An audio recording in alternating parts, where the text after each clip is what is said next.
Hi all, welcome to Edfil learning. നമ്മളുടെ ഒരു പുതിയ സൈക്കോളജി ക്ലാസ്സിലോട്ട് എല്ലാവർക്കും സ്വാഗതം.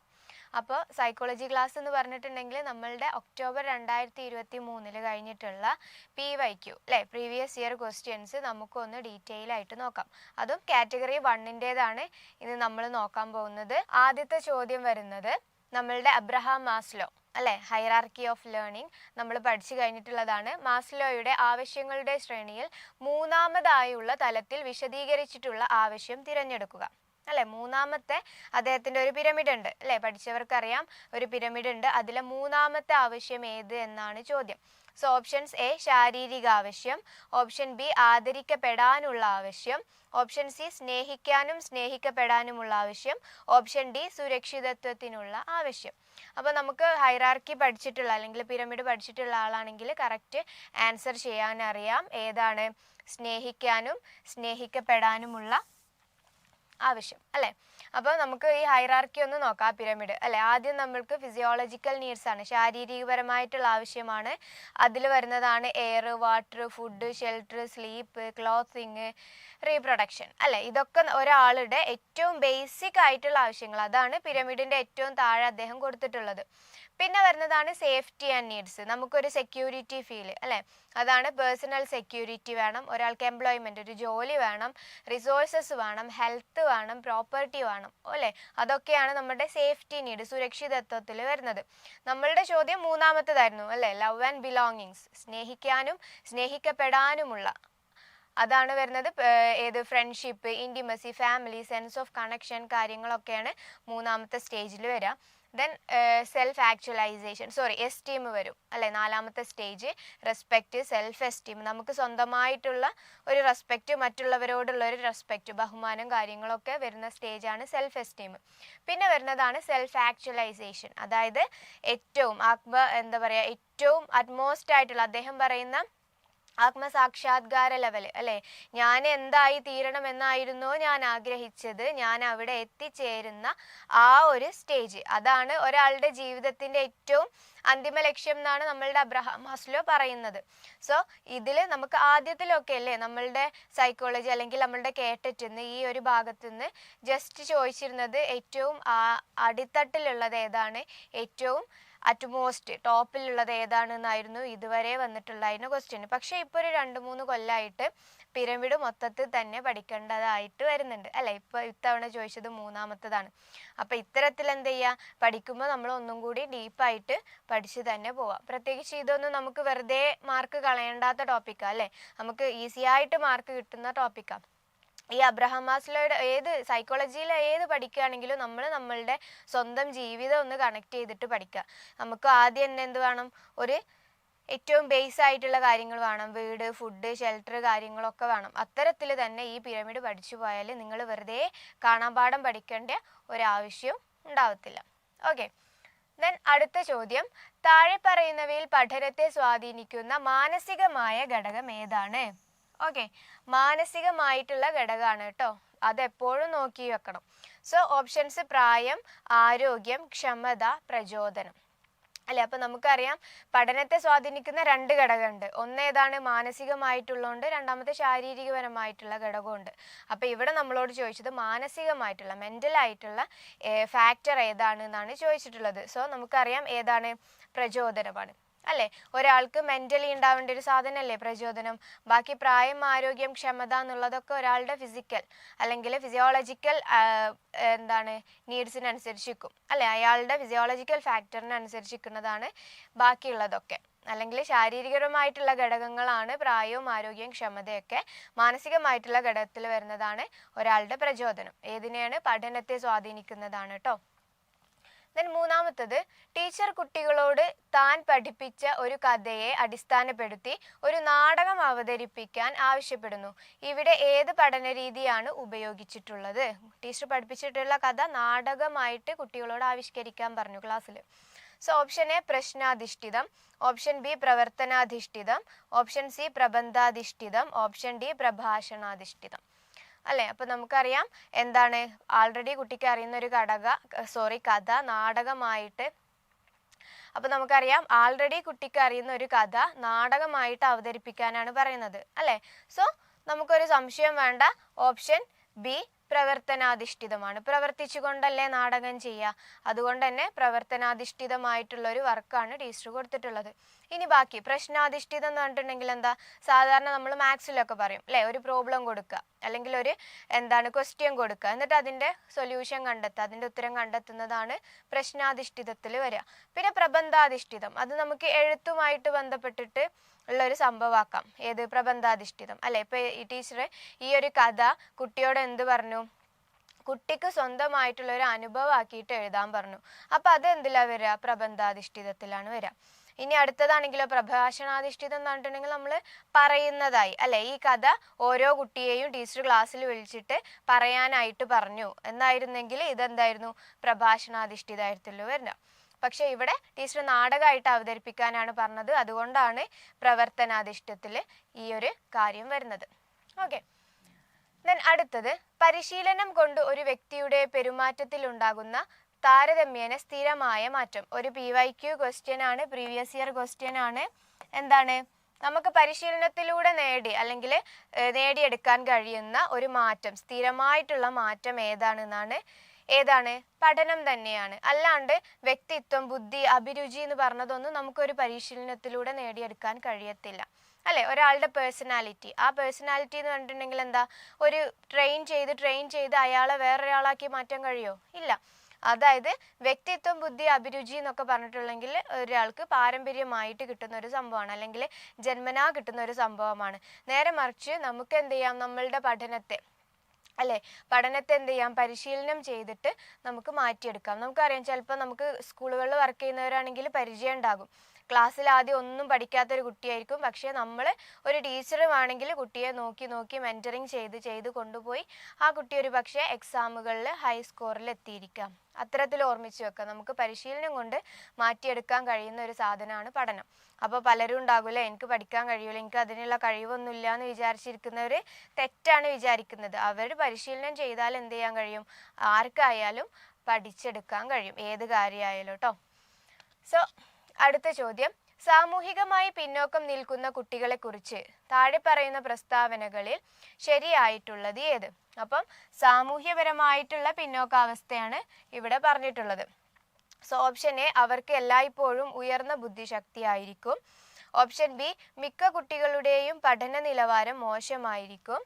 ഓപ്ഷൻ സി, മിക്ക കുട്ടികളുടെയും അഭിലാഷത്തിന്റെ തലം കുറവായിരിക്കും. ഓപ്ഷൻ ഡി, മിക്ക കുട്ടികൾക്കും പ്രചോദനം കുറവായിരിക്കും. അപ്പോൾ ഇതിൽ നമുക്ക് ഇത്തരത്തിൽ ചൂസ് ചെയ്യാനാണ് പറഞ്ഞിട്ടുള്ളത്. അപ്പോൾ നമുക്ക് നോക്കാം ഏതാണ്. അവർക്ക് എല്ലായ്പ്പോഴും ഉയർന്ന ബുദ്ധിശക്തി ആയിരിക്കും. ബുദ്ധിശക്തിയെ കുറിച്ചിട്ട് നമുക്ക് സാമൂഹികപരമായിട്ട് കമ്പയർ ചെയ്യാൻ പറ്റുമോ, താരതമ്യം ചെയ്യാൻ പറ്റുമോ, ഇല്ല. ഒരു കുട്ടിയുടെ ബുദ്ധിശക്തി എന്ന് പറഞ്ഞിട്ടുണ്ടെങ്കിൽ ആ കുട്ടിക്ക് പാരമ്പര്യമായിട്ട് കിട്ടുന്ന ഒരു സാധന, അതിന് സാമൂഹിക പിന്നോക്കമായിട്ടിട്ട് ഒരു ബന്ധവും ഇല്ല. അപ്പൊ ഇതല്ല എന്നുള്ള കാര്യം ഉറപ്പാണ്. അപ്പൊ നമ്മൾ എന്ത് ചെയ്യുക, ഇത്തരത്തിൽ ABC അത്തരത്തിൽ ഓപ്ഷൻ വരുന്ന സമയത്ത് ഇനി നമുക്ക് ഓപ്ഷനിലോട്ട് പോകാം. അപ്പൊ ഇതല്ല എന്ന് ഉറപ്പാണ് അല്ലെ. എയും ബിയും എന്നുള്ള ഓപ്ഷൻ നമുക്ക് എ തെറ്റാണെന്ന് അറിയാം. അപ്പൊ നമുക്ക് അത് എലിമിനേറ്റ് ചെയ്യാം, ഇതും എലിമിനേറ്റ് ചെയ്യാം അല്ലെ. ഇനിയുള്ളത് സിയും BCD, ഈ രണ്ട് ഓപ്ഷൻസ് ആണുള്ളത്. അപ്പൊ ഇത്തരത്തിൽ ചെയ്യാനായിട്ട് നോക്കാം. അപ്പൊ നമുക്ക് ഇപ്പൊ ഈ കേട്ടച്ചിനായാലും BSCക്കായാലും ഒക്കെ ഇപ്പം വരുന്ന ഒരു ട്രെൻഡാണ് പ്രസ്താവന ടൈപ്പ് വന്നിട്ട് AB ഇത്തരത്തിൽ ചൂസ് ചെയ്യാനായിട്ട്. അപ്പൊ നമ്മൾ എപ്പോഴും എന്ത് ചെയ്യുക, എല്ലാ പ്രസ്താവനകളും അല്ലെങ്കിൽ 4 ഓപ്ഷനുകളും നമുക്ക് അറിഞ്ഞോണമെന്നില്ല. അപ്പൊ ഇത്തരത്തിലുള്ളത് നമുക്ക് എലിമിനേറ്റ് ചെയ്യാൻ കഴിയുന്നതൊക്കെ ആദ്യം എലിമിനേറ്റ് ചെയ്യാം. അപ്പോൾ ഒരു പക്ഷേ നമുക്ക് ഓട്ടോമാറ്റിക്കലി ഉത്തരം കിട്ടിയേക്കാം. ഓക്കെ, അപ്പൊ എയും സിയും ഓപ്ഷൻസ് തെറ്റാണെന്ന് മനസ്സിലായി. ഇനി ബാക്കിയുള്ളത് നോക്കാം. ഏതാണ്, മിക്ക കുട്ടികളുടെയും പഠന നിലവാരം മോശമായിരിക്കും അല്ലെ. കുട്ടികളുടെ ഇപ്പം സാമൂഹികമായ പിന്നോക്കാവസ്ഥ എന്ന് പറഞ്ഞിട്ടുണ്ടെങ്കിൽ എന്താ, കുട്ടിയുടെ കുടുംബ സാഹചര്യം അല്ലെങ്കിൽ പഠന സാഹചര്യം എല്ലാം പെടും, സാമ്പത്തികപരമായിട്ടുള്ളതൊക്കെ പെടും. അപ്പൊ ഇത്തരത്തിൽ എന്നും വീട്ടിൽ അച്ഛനും അമ്മയും വഴക്കടിക്കുന്ന ഒരു കുട്ടി അല്ലെ, ഈ കുട്ടി അവിടെ ഇരുന്ന് വായിക്കാനിരിക്കുകയാണ്, അപ്പോഴേക്ക് തുടങ്ങും അച്ഛനും അമ്മയും വഴക്ക്. അപ്പൊ എങ്ങനെയായിരിക്കും ഈ കുട്ടിയുടെ പഠന നിലവാരം, സ്വാഭാവികമായിട്ടും മോശമായിരിക്കും അല്ലെ. അപ്പൊ ഇത് കറക്റ്റ് ആണെന്ന് മനസ്സിലായി. ഇനി ബാക്കി രണ്ടെണ്ണം കൂടി നോക്കാം. മിക്ക കുട്ടികളുടെയും അഭിലാഷത്തിന്റെ തലം കുറവായിരിക്കും. ഈ കുട്ടി എന്നും അച്ഛനും അമ്മയും വഴക്കിടുന്നതാണ് കാണുന്നത്. അപ്പൊ ഈ കുട്ടി വിചാരിക്കും, ഞാനിപ്പോ വലുതായിട്ട് എന്താവാനാ, ഇതുപോലെ വഴക്കിടാനാണോ അല്ലെ. അത്തരത്തിലുള്ളൊരു മെന്റാലിറ്റി ആയിരിക്കും കുട്ടിയിൽ വരിക. അപ്പൊ അതായത് നെഗറ്റീവ് ഇംപ്രഷൻ ആയിരിക്കും കുട്ടിയിൽ വരിക. അപ്പോൾ സ്വാഭാവികമായിട്ടും അഭിലാഷം എന്ന് പറഞ്ഞിട്ടുണ്ടെങ്കിൽ എന്താ, ആഗ്രഹം അല്ലേ. കുട്ടിക്ക് വലിയ വലിയ ആഗ്രഹങ്ങളൊന്നും കാണത്തില്ല. ദെൻ അപ്പോൾ അതും ശരിയാണ്.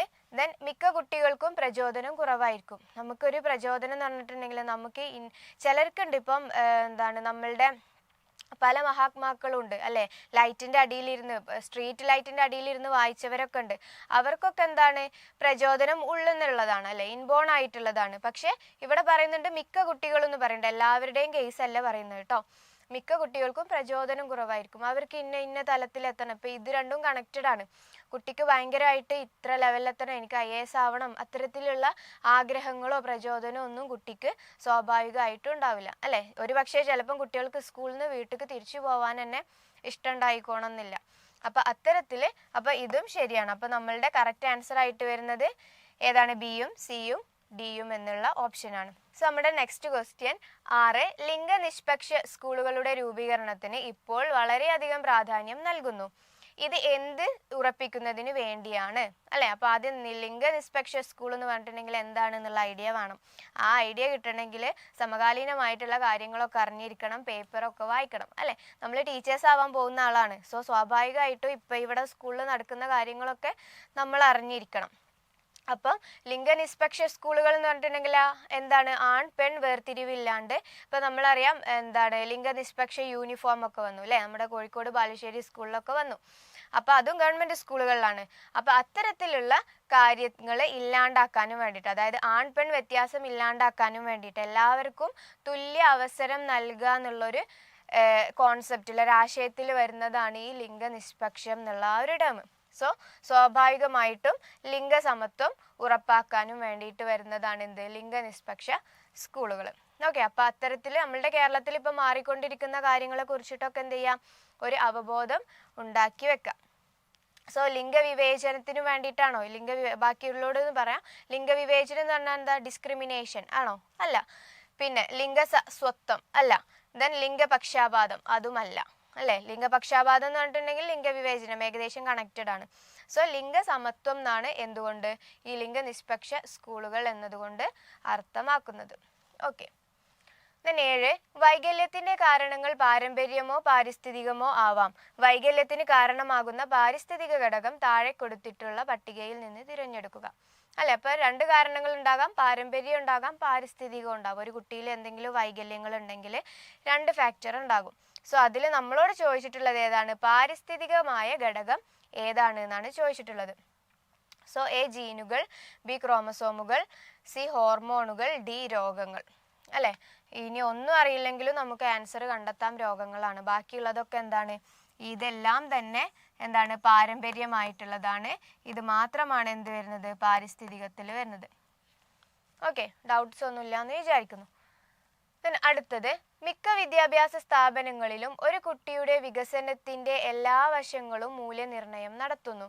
ഈ മൂല്യനിർണ്ണയ പ്രക്രിയ അറിയപ്പെടുന്നത് സംരചനാ മൂല്യനിർണ്ണയം, നിരന്തരവും സമഗ്രവുമായ മൂല്യനിർണ്ണയം, ആത്യന്തിക മൂല്യനിർണ്ണയം, ആന്തരിക മൂല്യനിർണ്ണയം അല്ലേ. നമ്മളുടെ ഇപ്പോഴത്തെ സ്കൂളിൽ നടക്കുന്നത് എന്താണ്, നമ്മൾ ഇംഗ്ലീഷിൽ CCE എന്ന് പറയും അല്ലേ, കണ്ടിന്യൂസ് ആൻഡ് കോംപ്രിഹെൻസീവ് ഇവാലുവേഷൻ എന്ന് പറയും. അതിൻ്റെ മലയാളമാണ് എന്ത്, നിരന്തരവും സമഗ്രവുമായ മൂല്യനിർണ്ണയം അല്ലേ. ഒരു കുട്ടിയെ നമ്മൾ നിരന്തരമായിട്ട് മൂല്യനിർണ്ണയം ചെയ്യും. കുട്ടി ക്ലാസ് റൂമിലാകുമ്പോഴും ഗ്രൗണ്ടിലാകുമ്പോഴും IT ലാബിലാകുമ്പോഴും മറ്റ് ലാബുകളിലാകുമ്പോഴും ലൈബ്രറിയിലാകുമ്പോഴും ഒക്കെ നമ്മൾ കുട്ടിയെ മൂല്യനിർണ്ണയം ചെയ്യും. അതാണ് കണ്ടിന്യൂസ്. ദെൻ അത് കോംപ്രിഹെൻസീവ് ആണ്, എന്താണ്, സമഗ്രമായിട്ടാണ്. കുട്ടിയുടെ പഠനം മാത്രമാണോ നമ്മൾ നോക്കുന്നത്, അല്ല.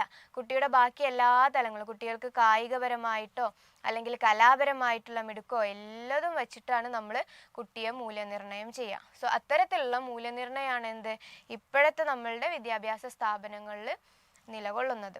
ഓക്കെ, ബാക്കി എന്താ, സംരചനാ മൂല്യനിർണ്ണയം, ആത്യന്തിക മൂല്യനിർണ്ണയം ഒക്കെ ഇതിൽ വരും അല്ലേ.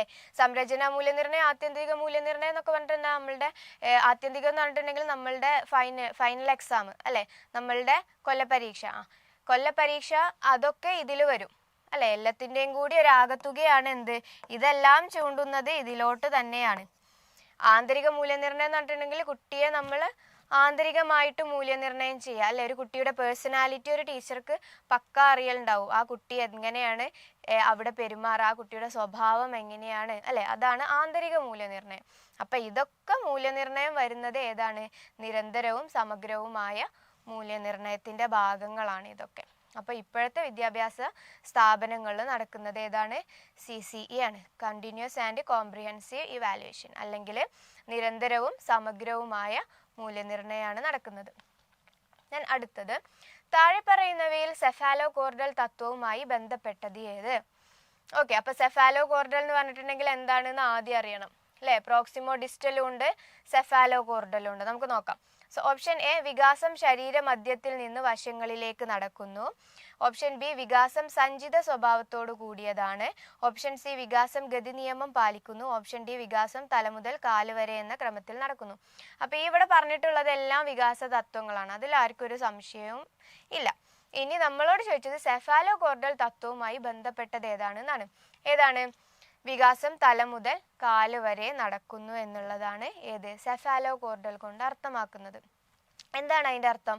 നമുക്കറിയാം, കൊച്ചു കുഞ്ഞുങ്ങള് അല്ലെ, കൊച്ചു കുഞ്ഞുങ്ങള് ആദ്യം എന്താ ചെയ്യുക? നമ്മള് എല്ലാ സ്ഥലത്തും ഉണ്ടെന്ന് വിചാരിക്കുന്നു, തല ഉറക്കുക എന്നൊക്കെ പറയും നമ്മള്. കുട്ടികൾ ജനിച്ചു വീഴുന്ന സമയത്ത് അവരുടെ ഉടലിനേക്കാളും വലുതായിരിക്കും അവരുടെ തല അല്ലെ. അതായത് അവരുടെ ബ്രെയിനിന്റെ ഡെവലപ്മെന്റും മസ്തിഷ്കത്തിന്റെ ഡെവലപ്മെന്റും ഒക്കെ ത്വരിതഗതിയിൽ നടക്കുന്ന ഒരു സ്റ്റേജാണത്. സോ അതാണ് പറഞ്ഞത്, തല മുതൽ പാദത്തിലോട്ടാണ് നമ്മളുടെ വികാസം നടക്കുക. ആദ്യം നമ്മളുടെ തലയാണ് വികസിക്കുക, ഏതൊരു കൊച്ചു കുഞ്ഞിന്റെ അത് ആണെങ്കിലും. അപ്പം പിന്നെ നമ്മൾ പറയും കുട്ടിയുടെ തല ഉറച്ചിട്ടില്ല എന്നൊക്കെ പറയും. പിന്നെ ഒരു 3 മാസമൊക്കെ ആകുമ്പോൾ കുട്ടിയുടെ തലയൊക്കെ ഏകദേശം ഉറക്കും അല്ലെ. അതാണ് ആദ്യം നമ്മളുടെ ബ്രെയിന് തുടങ്ങിയിട്ട്, തലമേല് തുടങ്ങിയിട്ട് ലാസ്റ്റാണ് നമ്മളുടെ വിരൽത്തുമ്പിലെ വികാസങ്ങളൊക്കെ നടക്കുക, നമ്മളുടെ ഈ ഫിംഗർ പ്രിന്റിങ് കാര്യങ്ങളൊക്കെ.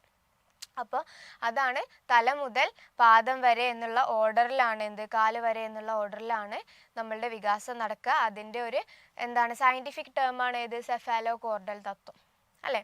ഇനി ബാക്കി നോക്കാം. വികാസം ശരീരമധ്യത്തിൽ നിന്ന് വശങ്ങളിലേക്ക് നടക്കുന്നു, അതായത് പ്രോക്സിമൽ ടു ഡിസ്റ്റൽ ഡെവലപ്മെന്റ് ആണ് നടക്കുക. ഇനിയിപ്പോൾ ഇത് നേരെ തിരിച്ചു ചോദിച്ചു അല്ലെ, താഴെ പറയുന്നവയിൽ പ്രോക്സിമോ ഡിസ്റ്റൽ തത്വവുമായി ബന്ധപ്പെട്ടത് ഏതെന്ന് ചോദിക്കുകയാണെങ്കിൽ ഇതായിരിക്കും. ശരീരമധ്യത്തിൽ നിന്ന് വശങ്ങളിലേട്ടാണ് വികാസം നടക്കുക. അതായത് നമ്മളുടെ മെയിൻ ഓർഗൻസ് ഒക്കെയാണ് ആദ്യം ഉണ്ടാവുക. നമുക്കറിയാം, നമ്മളുടെ ഗർഭപാത്രത്തിലായിരിക്കും ഏകദേശം ഒരു 2-3 വീക്ക് കഴിയുമ്പോഴേക്കും നമ്മളുടെ ഹാർട്ട് ഡെവലപ്പ് ചെയ്യും അല്ലെ. അതാണ് ഏറ്റവും വൈറ്റൽ ഓർഗൻസ്, ഏറ്റവും പ്രധാനപ്പെട്ട ഓർഗൻസ് ഉണ്ടായതിനു ശേഷമാണ് ബാക്കി ഓർഗൻസ് ഒക്കെ ഉണ്ടാവാം. അതാണ് ഏത്? ശരീരമധ്യത്തിൽ നിന്ന് വശങ്ങളിലേക്ക് നടക്കുന്നതുകൊണ്ട് അർത്ഥമാക്കുന്നത്. ദെൻ വികാസം സഞ്ചിത സ്വഭാവത്തോടു കൂടിയാണ്, കണ്ടിന്യൂസ് ആയിട്ട് നടക്കുന്ന ഒരു സംഭവമാണ് ഏത്? നമ്മളുടെ വികാസം. അതായത് ഒരു വികാസം കൂടിച്ചേർന്ന്, ഇപ്പൊ ആദ്യം പറഞ്ഞു മസ്തിഷ്കത്തിന്റെ വികാസം നടക്കുമ്പോഴാണ് ബാക്കി എല്ലാത്തിൻ്റെയും വികാസങ്ങൾ നടന്നു തുടങ്ങാം. ഓക്കെ, ദെൻ വികാസം ഗതി നിയമം പാലിക്കുന്നു, ഒരു ഓർഡർ ഉണ്ടാകും അതിന്. ആദ്യം ഇപ്പൊ നേരത്തെ പറഞ്ഞ പോലെ ഇപ്പൊ ഈ ഓർഡർ പാലിക്കുന്നു എന്നുള്ളത് ഇതുമായിട്ട് ബന്ധപ്പെട്ട് കിടക്കും. നിങ്ങൾ ആലോചിക്കുക, ആദ്യം അതായത് മസ്തിഷ്കത്തിന്റെ ഡെവലപ്മെന്റ് നടക്കാണ്ട് വേറെ ഓർഗൻസിന്റെ ഡെവലപ്മെന്റ് നടന്നാൽ അത് അയാളുടെ പ്രപ്പോർഷൻ ശരിയായിക്കോണമെന്നില്ല. അതാണ് പറയുന്നത് വികാസം ഗതി നിയമം പാലിക്കുന്നു. ഓക്കെ, ഡൗട്ട് ഇല്ലാന്ന് വിചാരിക്കുന്നു. അടുത്ത ക്വസ്റ്റ്യനിലോട്ട് പോവാം. 10. അടുത്ത ചോദ്യം 10ാമത്തേത്. വായന ബുദ്ധിമുട്ടായിട്ടുള്ള ഒരു കുട്ടിക്ക് താഴെ പറയുന്നവയിൽ ഏത് രീതി സ്വയം തിരുത്തുന്നതിനു വേണ്ടി ഉപയോഗിക്കാൻ സാധിക്കും? So option A recorder, option B flash card, option C matching card, option D പദപ്രശ്നം. ഓക്കെ, അപ്പോൾ ഇവിടെ സ്വാഭാവികമായിട്ടും ഡൗട്ട് വരുന്ന 2 ഉള്ളൂ. ഏതാണ്? റെക്കോർഡറും വരാം, ഫ്ലാഷ് കാർഡും വന്നൂടെ എന്നുള്ളൊരു ഡൗട്ട് വരും. ഓക്കെ, അപ്പോൾ റെക്കോർഡർ എന്ന് പറഞ്ഞിട്ടുണ്ടെങ്കിൽ നമുക്കറിയാം അല്ലേ, ഓഡിയോ കേൾക്കുക. വായിക്കാനാണല്ലോ കുട്ടിക്ക് ബുദ്ധിമുട്ട്, അപ്പോൾ ഓഡിയോ കേൾക്കുക എന്നുള്ളൊരു കോൺസെപ്റ്റാണ് റെക്കോർഡർ. ദെൻ ഫ്ലാഷ് കാർഡ് എന്ന് പറഞ്ഞിട്ടുണ്ടെങ്കിൽ സാധാരണ നമ്മൾ ഇപ്പം ചെറിയ മോണ്ടിസോറി ക്ലാസ്സുകളിലൊക്കെ ആണെങ്കിൽ ആപ്പിളിൻ്റെ ചിത്രം ഉണ്ടാകും, അതിൻ്റെ ബാക്കിൽ നമ്മൾ ആപ്പിൾ എന്ന് എഴുതിയിട്ടുണ്ടാകും. അത്തരത്തിലുള്ളതാണ് ഫ്ലാഷ് കാർഡിൽ വരിക. ഓക്കെ, അപ്പം ഇത്തരത്തിൽ ഇവിടെ എന്താ പ്രശ്നം എന്ന് വെച്ചിട്ടുണ്ടെങ്കിൽ കറക്റ്റ് ആൻസർ വരെ റെക്കോർഡറാണ്. കാരണം ഫ്ലാഷ് കാർഡ് എന്ന് പറഞ്ഞിട്ടുണ്ടെങ്കിൽ അവിടെ ഒരാളുടെ സഹായം കൂടി വേണം.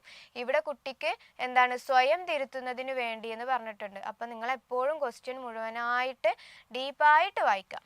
ഓക്കെ, ഇപ്പം ഫ്ലാഷ് കാർഡ് വേണമെങ്കിൽ നമുക്ക് എന്ത് ചെയ്യാം, പെട്ടെന്ന് ബബിൾ ചെയ്ത് പോകാം, കാരണം നമ്മൾ സ്വയം തിരുത്തുക എന്നുള്ളത് നോക്കിയിട്ടില്ലെങ്കിൽ. നേരെ മറിച്ച് റെക്കോർഡർ ആണെങ്കിൽ കുട്ടിക്ക് സ്വന്തമായിട്ട് കേട്ടാൽ മതിയല്ലോ. സോ ഇവിടെ കറക്റ്റ് ആൻസർ വരെ ഏതാണ്? റെക്കോർഡറാണ്. ഫ്ലാഷ് കാർഡൊക്കെ ആണെങ്കിൽ, ഫ്ലാഷ് കാർഡും മാച്ചിങ് കാർഡൊക്കെ ആണെങ്കിൽ തന്നെ അവിടെ വേറൊരാളുടെ സഹായം കൂടി വേണ്ടി വരും അല്ലേ. ഇത് ശരിയാണോ, കുട്ടി മാച്ച് ചെയ്തത് ശരിയാണോ എന്നൊക്കെ നോക്കണമെങ്കിൽ ഒരാളുടെ സഹായം കൂടി വേണം. പിന്നെ ഉള്ളത് പദപ്രശ്നം. പദപ്രശ്നം എന്തായാലും ഉത്തരം വരില്ല അല്ലേ, കാരണം കുട്ടിക്ക് വായിക്കാനാണ് ബുദ്ധിമുട്ട്. അപ്പോൾ പദങ്ങൾ വായിക്കുക എന്ന് പറഞ്ഞിട്ടുണ്ടെങ്കിൽ അതിലും കഷ്ടപ്പാടായിരിക്കും. സോ ഇതെന്തായാലും ആൻസറിൽ വരത്തില്ല. അപ്പം ഇവിടെ കറക്റ്റ് ആൻസർ വരിക റെക്കോർഡറാണ്. ദെൻ അടുത്തത് 11. തൻ്റെ മകൾക്ക് അല്ലെങ്കിൽ മകന് നൃത്തം ചെയ്യാനുള്ള അഭിരുചി ഉണ്ടെന്ന് മനസ്സിലാക്കിയ രക്ഷാകർത്താവ് അവനെ അല്ലെങ്കിൽ അവളെ നൃത്തം അഭ്യസിപ്പിക്കുകയും അവൻ അല്ലെങ്കിൽ അവൾ ആ മേഖലയിൽ പ്രശസ്തി കൈവരിക്കുകയും ചെയ്തു. ഈ സാഹചര്യത്തിൽ ഏതൊക്കെ ഘടകങ്ങളാണ് കുട്ടിയുടെ വിജയത്തിന് സഹായകമായത് അല്ലെ. കുട്ടിക്ക് സ്വന്തമായിട്ട് നൃത്തം ചെയ്യാനുള്ള കഴിവുണ്ട് എന്ന് ആദ്യം പാരൻസ് മനസ്സിലാക്കി, പിന്നെ അതിനെന്ത് ചെയ്തു, കുട്ടിയെ ആ ഒരു റൂട്ടിലോട്ട് തിരിച്ചുവിട്ടു. അതിനു വേണ്ടിയിട്ടുള്ള പ്രാക്ടീസൊക്കെ കൊടുത്തിട്ട് കുട്ടിയെ ആ മേഖലയിൽ എന്ത് ചെയ്തു, നന്നായിട്ട് പരിപോഷിപ്പിച്ചെടുത്തു രക്ഷിതാക്കൾ. സോ ഇവിടെ കുട്ടിക്ക് സഹായകമായിട്ടുള്ള ഘടകങ്ങൾ ഏതൊക്കെയെന്നാണ് നമുക്ക് ഓപ്ഷൻസ് നോക്കാം. ഒന്ന് പാരമ്പര്യവും വൈകാരികവും, ഓപ്ഷൻ ബി പാരമ്പര്യവും പാരിസ്ഥിതികവും, ഓപ്ഷൻ സി വൈകാരികവും സാമൂഹികവും, ഓപ്ഷൻ ഡി സാമൂഹികവും സാംസ്കാരികവും അല്ലേ. അപ്പം നമ്മൾ പെട്ടെന്ന് തന്നെ വായിക്കുന്നു, കുട്ടിക്ക് പാരമ്പര്യമായിട്ടുള്ള അഭിരുചി ഉണ്ടല്ലോ, പോകുന്നു, എന്ത് ചെയ്യുന്നു, ബബിൾ ചെയ്യുന്നു. അപ്പം അതിൻ്റെ അടുത്തതുകൂടി നോക്കണം, വൈകാരികം അല്ലേ. ഇവിടെ വൈകാരികമായിട്ടുള്ള വല്ലതും പറഞ്ഞോ, ഇല്ല. അപ്പോൾ ഇവിടെ കറക്റ്റ് ആൻസർ വരിക പാരമ്പര്യവും പരിസ്ഥിതിയും അല്ലേ. കുട്ടിയുടെ കുടുംബം എന്ന് പറഞ്ഞത് ഏതിൽ വരും, പരിസ്ഥിതിയിൽ വരും. കുട്ടിക്ക് ജന്മനാ ഉള്ള അഭിരുചി എന്ന് പറഞ്ഞത് ഏതിൽ വരും, പാരമ്പര്യത്തിൽ വരും. ഓക്കെ. ദെൻ അടുത്തത്, അധ്യാപകൻ ക്ലാസ്സിൽ ഒരു ഗൂഢപ്രശ്നം ചോദിച്ചപ്പോൾ എല്ലാ കുട്ടികളും അതിൻ്റെ ഉത്തരം ആലോചിച്ചു കൊണ്ടിരുന്നു. എന്നാൽ ഒരു കുട്ടി പെട്ടെന്ന് അതിൻ്റെ ഉത്തരം പറഞ്ഞു. ഇത് ഏത് പഠന സിദ്ധാന്തത്തിന് ഉദാഹരണമാണ് അല്ലേ. പെട്ടെന്ന് കുട്ടിക്ക് ഉത്തരം കിട്ടാം. നമ്മൾ ക്ലാസ് റൂമിൽ ക്ലാസ് എടുക്കുമ്പോൾ ചിലപ്പോൾ ഉണ്ടാകുന്ന സംഭവമാണ്. സോ ഓപ്ഷൻസ് നോക്കാം. ഓപ്ഷൻ എ വാചിക പഠനം, ഓപ്ഷൻ ബി അന്തർലീന പഠനം, ഓപ്ഷൻ സി ഉൾക്കാഴ്ച പഠനം, ഓപ്ഷൻ ഡി ആശയ പഠനം. ഡയറക്റ്റ് ക്വസ്റ്റ്യൻ ആണ് അല്ലേ. നമുക്ക് മുന്നേ ഉള്ള ഒരു അറിവ് വെച്ചിട്ട് നമ്മൾ പെട്ടെന്ന് ഒരു ക്വസ്റ്റ്യന് ഉത്തരം കാണുന്നതാണ് ഉൾക്കാഴ്ച പഠനം അല്ലേ. അതാണ് ആ കുട്ടി ചിലപ്പോൾ എന്ത് ചെയ്തിട്ടുണ്ടാവാം, മുന്നേ ഈ ആശയം എവിടുന്നോ കേട്ടിട്ടുണ്ടാകാം. അപ്പം അതുമായിട്ട് ബന്ധപ്പെട്ടിട്ടുള്ളൊരു ചോദ്യം അധ്യാപകൻ ക്ലാസ്സിൽ ചോദിച്ചപ്പം കുട്ടിക്ക് പെട്ടെന്ന് ആ മുന്നേ പഠിച്ചിട്ടുള്ള കാര്യമായിട്ട് കണക്ട് ചെയ്തിട്ട് അതിന് മറ്റു കുട്ടികളെക്കാൾ ഫാസ്റ്റായിട്ട് ഉത്തരം പറയാൻ കഴിഞ്ഞു. അതാണ് ഉൾക്കാഴ്ച പഠനം. നമുക്കൊരു ഉൾവിളി വരിക ഉത്തരം, അതാണ് ഉൾക്കാഴ്ച പഠനം അല്ലെങ്കിൽ ഇൻസൈറ്റ് എന്ന് പറയും. അത് തന്നെയാണ് ഇവിടെ ആൻസറായിട്ട് വരാം. ഓക്കെ. then അടുത്ത ചോദ്യം, ഒരു കുട്ടിക്ക് കണക്കുമായി ബന്ധപ്പെട്ട പ്രശ്നങ്ങൾ പരിഹരിക്കുന്നത് ബുദ്ധിമുട്ടാണ്. ഇത് ഏത് തരം പഠന വൈകല്യമാണ് അല്ലേ. പഠന വൈകല്യത്തിൽ നിന്ന് ക്വസ്റ്റ്യൻ ഇല്ലാത്ത ഒരു എക്സാമും ഉണ്ടാവാറില്ല അല്ലേ, വരത്തുമില്ല. കാരണം നമ്മളുടെ മുന്നിലിരിക്കുന്ന കുട്ടികൾക്ക് എന്തെങ്കിലും പഠന വൈകല്യം ഉണ്ടെങ്കിൽ നമുക്കത് തിരിച്ചറിയാൻ കഴിയണം. സോ ഇവിടെ കുട്ടിക്ക് മാത്സുമായിട്ട് ബന്ധപ്പെട്ടിട്ടുള്ള പ്രശ്നങ്ങൾ ചെയ്യാൻ കഴിയുന്നില്ല. Options dyslexia, dysgraphia, dyscalculia, dyspraxia അല്ലേ. ഏതാണ് ഡിസ്കാൽക്കുലിയ? നമുക്ക് കാൽക്കുലേറ്റ് ചെയ്യാൻ കഴിയാത്തൊരു അവസ്ഥയാണ്. കാൽക്കുലേറ്റ് ചെയ്യൽ എപ്പോഴാണ്, മാത്സ് പഠിക്കുമ്പോഴല്ലേ. അപ്പോൾ ഡിസ്കാൽക്കുലിയ എന്ന് പറഞ്ഞാൽ കണക്കുമായി ബന്ധപ്പെട്ടിട്ടുള്ള കാര്യം ചെയ്യാൻ കഴിയാത്തത്. ഇനി ആദ്യം വരുന്നത് ഡിസ്ലെക്സിയ അല്ലേ. ഡിസ്ലെക്സിയ എന്ന് പറഞ്ഞിട്ടുണ്ടെങ്കിൽ വായന വൈകല്യം അല്ലേ. നമ്മൾ വായിച്ചെടുക്കാനുള്ള നമ്മളുടെ ഒരാളുടെ വൈകല്യമാണ് ഡിസ്ലെക്സിയ. ദെൻ ഡിസ്ഗ്രാഫിയ എന്ന് പറഞ്ഞിട്ടുണ്ടെങ്കിൽ എഴുത്തുപരമായിട്ടുള്ള വൈകല്യമാണ്. ഡിസ്പ്രാക്സിയ എന്ന് പറഞ്ഞിട്ടുണ്ടെങ്കിൽ ലോക്കോമോട്ടറി അല്ലെങ്കിൽ നമുക്ക് മോട്ടോർ ആക്ടിവിറ്റികൾ, ശാരീരികപരമായിട്ടുള്ള കാര്യങ്ങൾ ചെയ്യാൻ കഴിയാത്തത്, കൈയിനോ കാലിനോ ഒക്കെ ചെയ്യാൻ കഴിയാത്തൊരവസ്ഥ, നമ്മുടെ ബ്രെയിനിൽ അത് കോർഡിനേറ്റ് ചെയ്ത് കിട്ടാത്തൊരവസ്ഥ. ഓക്കെ. അപ്പം ഇവിടെ ഞാൻ സാധാരണ പറയാറ് ഡിസ്ഗ്രാഫിയ, അതായത് നമ്മൾ ഗ്രാഫ് വരക്കല്ലേ ചെയ്യാറ്, അല്ലേ, നമ്മൾ ഗ്രാഫ് ഇങ്ങനെ വരക്കാറല്ലേ ചെയ്യുക. അപ്പം ഡിസ്ഗ്രാഫിയ എന്ന് പറഞ്ഞിട്ടുണ്ടെങ്കിൽ എഴുത്തുപരമായിട്ടുള്ള വൈകല്യമാണ്, അങ്ങനെ ഓർമ്മിച്ചേക്കുക. പിന്നെ അതിൻ്റെ നേരെ ഓപ്പോസിറ്റ് വായനയാണ് ഡിസ്ലെക്സിയ എന്ന് പറഞ്ഞിട്ടുണ്ടെങ്കിൽ. പിന്നെ ഇത് പേര് തന്നെയുണ്ട് അല്ലേ, ഡിസ്കാൽക്കുലിയ, കാൽക്കുലേറ്റ് ചെയ്യാൻ കഴിയാത്തൊരവസ്ഥ. ദെൻ ഡിസ്പ്രാക്സിയ എന്ന് പറഞ്ഞിട്ടുണ്ടെങ്കിൽ ലോക്കോമോട്ടറി അല്ലെങ്കിൽ മോട്ടോർ റീപ്രൊഡക്ഷൻ നമുക്ക് കോർഡിനേറ്റ് ചെയ്യാൻ കഴിയാത്ത ഒരവസ്ഥയാണ് ഡിസ്പ്രാക്സിയ. ഓക്കെ. ദെൻ 14, ബ്രൂണറുടെ അഭിപ്രായത്തിൽ ഏത് ഘട്ടത്തിലാണ് കുട്ടി വസ്തുക്കളെ മനസ്സിൽ രൂപങ്ങളായി ആവിഷ്കരിക്കുന്നത് അല്ലേ. അപ്പോൾ ഓപ്ഷൻ എ യാഥാസ്ഥിക ഘട്ടം, ഓപ്ഷൻ ബി പ്രതീകാത്മക ഘട്ടം, ഓപ്ഷൻ സി യാഥാസ്ഥികാനന്തര ഘട്ടം, ഓപ്ഷൻ ഡി ബിംബന ഘട്ടം. അപ്പോൾ ബ്രൂണറെ ഘട്ടങ്ങൾ പഠിച്ചിട്ടുള്ള ഒരാളാണെങ്കിൽ ആദ്യം തന്നെ നമുക്ക് ഈ രണ്ടെണ്ണം എലിമിനേറ്റ് ചെയ്യാം അല്ലടോ. കാരണം എന്താ, ഇത് ബ്രൂണറുടെ ഘട്ടമാണോ, അല്ല, ഇത് കോൾബർഗിന്റെ സാൻമാർഗിക ഘട്ടത്തിൽ വരുന്ന സംഭവമാണ് ഈ രണ്ട് ഘട്ടങ്ങൾ. പിന്നെ ബ്രൂണറുടേതിൽ വരുന്നതാണ് പ്രതീകാത്മക ഘട്ടവും ബിംബന ഘട്ടവും അല്ലേ. അപ്പൊ നമുക്കറിയാം വസ്തുക്കളെ മനസ്സിൽ രൂപങ്ങളായിട്ട്, സിമ്പിൾസ് ആയിട്ട് കുട്ടി മനസ്സിൽ രൂപീകരിക്കുന്ന ഘട്ടകമാണ് ഏത്? പേര് തന്നെയുണ്ട്, ബിംബന ഘട്ടം അല്ലേ. ബിംബങ്ങളായിട്ട് മനസ്സിൽ സൂക്ഷിക്കുക. സോ ഇവിടെ കറക്റ്റ് ആൻസർ വരുന്നത് ഏതാണ്? ബിംബന ഘട്ടമാണ്. ഇനി നമുക്കുള്ളതൊന്ന് പ്രതീകാത്മക ഘട്ടം അല്ലേ. അപ്പൊ നമുക്കറിയാം ആദ്യത്തത് പ്രവർത്തന ഘട്ടമാണ്, രണ്ടാമത്തത് ബിംബന ഘട്ടമാണ്, മൂന്നാമത്തത് പ്രതീകാത്മക ഘട്ടമാണ്. പ്രതീകാത്മക ഘട്ടം എന്ന് പറഞ്ഞിട്ടുണ്ടെങ്കിൽ എന്താ?